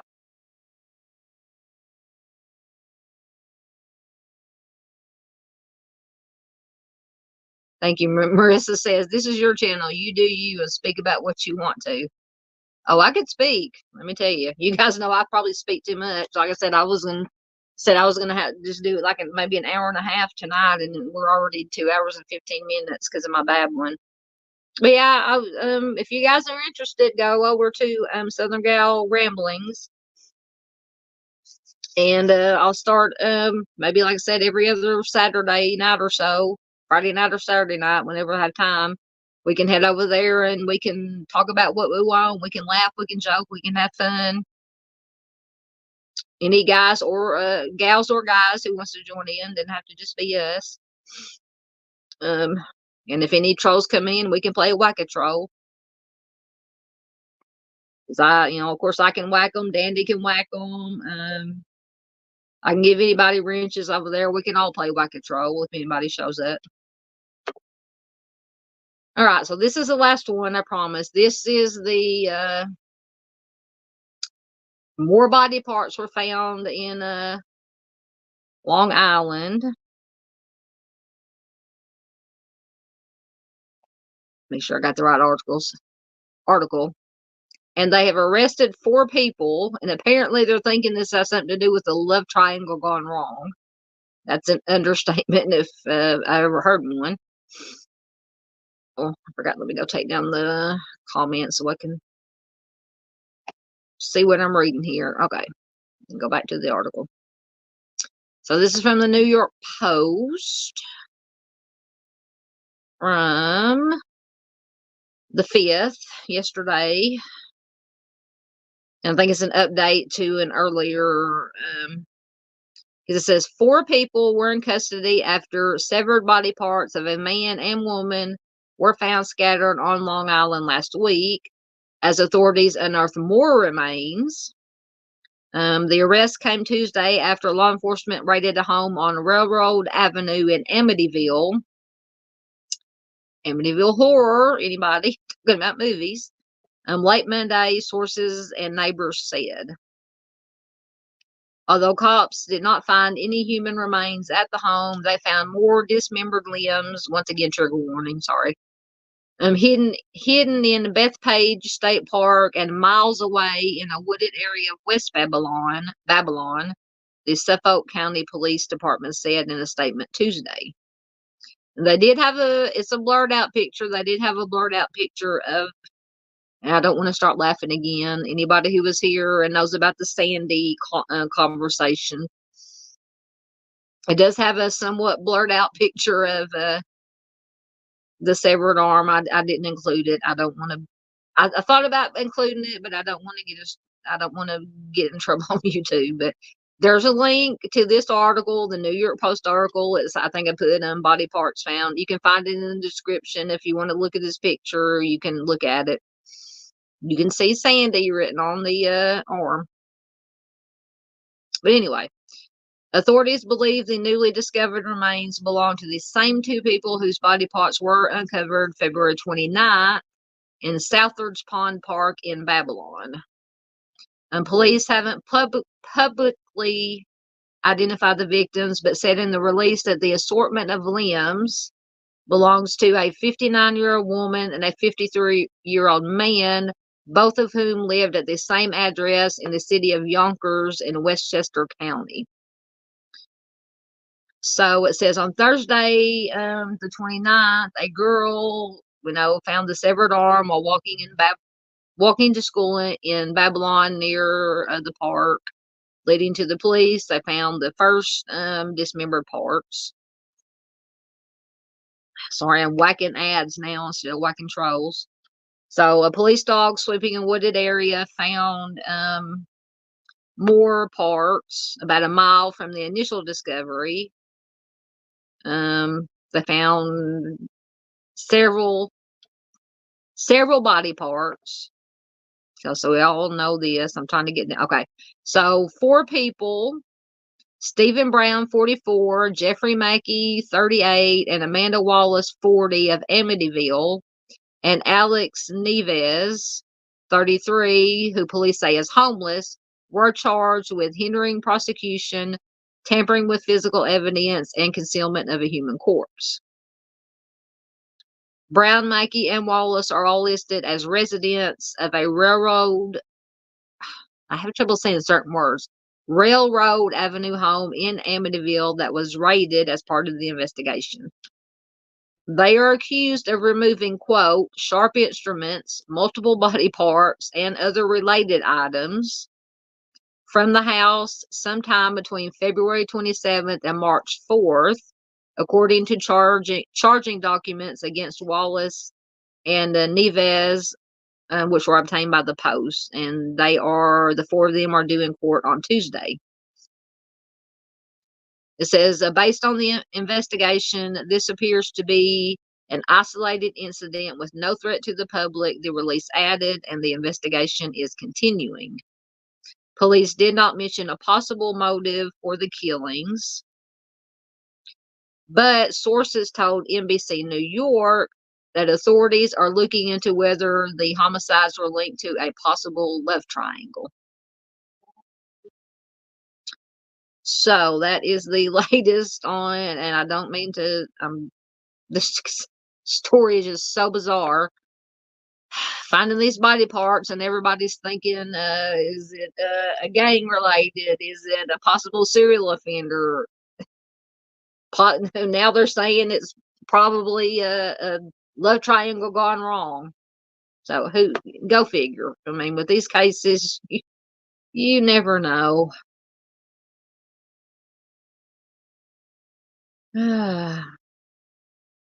Yes, Mom will definitely get a wrench. I might can go. So I think that was yeah, that's the last article. I might can go. My hair is driving me nuts. Hold on 1 minute. If I disappear, hopefully I'll be back. I might can go into YouTube right now and give Mom a wrench. You can probably hear my Nana Southern gal in there yelling at the cat again. Apparently he's being very bad tonight. Alright, guys, I promise we're fixing to get out of here. I gotta go control my cat. Come on. Let's see if I'm gonna give Mom a wrench.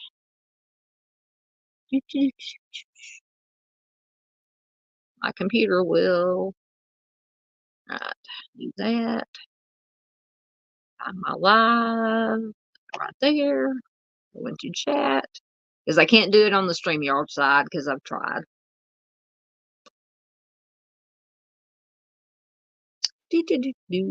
I should have some like elevator music playing while I'm waiting. There's Mom. Okay, so add as a moderator, managing moderator, save. There we go. Okay, so Mind the Monsters should have. My cursor's not moving. Okay, Mom should have a oh my goodness, did I post? Oh, there it is. Should have a wrench now.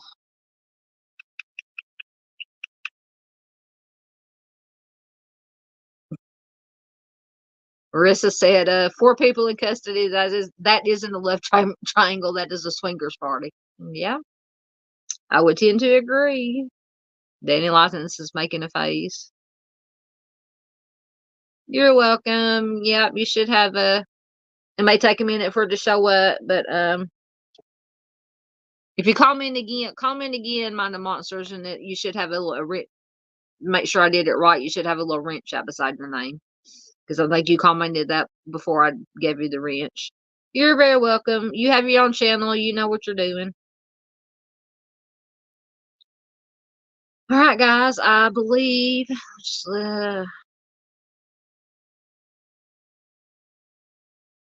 I think that was all I had. Let me check one more time. Make sure I didn't add any last minute articles in here. We got 6 people. Anybody got anything else you want to talk about or comment? Before we get out of here, because it's almost 11 o'clock, I have to go corral my cat. Yeah, I think everything else we can save for. I'll probably do True Crime After Dark Saturday night around 9 or 10-ish, probably around 8:30, 9-ish Central Time, US. I've got some thank you to everybody who is in Discord, either my Discord on Dandy's Discord, Think Tank's Discord, Shauna's Discord. I'm always going in and perusing and scavenging articles about cases or stories that I've not heard of. So I've got a few of those put together that we can talk about. If y'all want to do, if we want to do a True Crime After Dark Saturday night. I'm stealing y'all's guys' stuff. And any article, because I have a Discord, so anybody who's in my Discord, and we're not, and I've still had to have a discussion with Dandy, but I understand what she's saying about giving out just random invites to Discord, so I'm not doing that anymore as far as putting them on here. So from now on, trusted people, other people who have channels or trusted subscribers are the only ones who will be getting invites to my Discord, and probably theirs too. But any of you guys who are on my Discord, feel free to snag any articles from my Discord to share. All right, so I'm going to start saying my goodbyes, or you are saying your goodbyes. Thank you, Mind the Monsters. Thank you. You're awesome. Dandy Linus, yes, Dandy is awesome. Much love back to you. Thank you, Melissa, for your time, taking your time to taking time out of your night to come hang with us, and we appreciate you being here. Appreciate everybody who's here. Let me quickly go down through here. Dandy, of course, Dandy's here. Mom, Marissa, Michelle C was here. Junior popped in earlier, but he had to go to bed early. I got to start doing some earlier daytime lives for so Junior can attend. But I know he's in Kentucky taking care of a family member.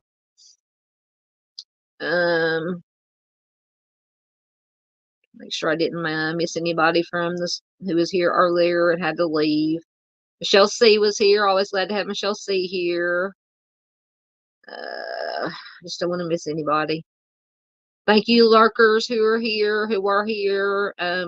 Please, before you leave, hit that like button on the way out.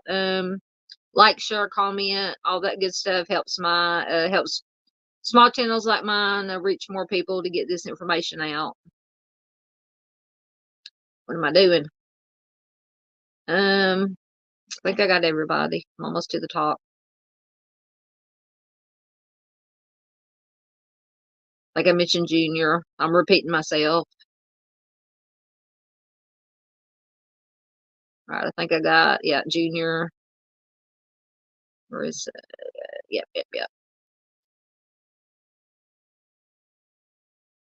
Yep, I got everybody. Okay. If I forgot to mention anybody who was here, I think I got everybody. Let me get my outros and all that ready. I should have been doing that, but I wanted to make sure I get all your comments.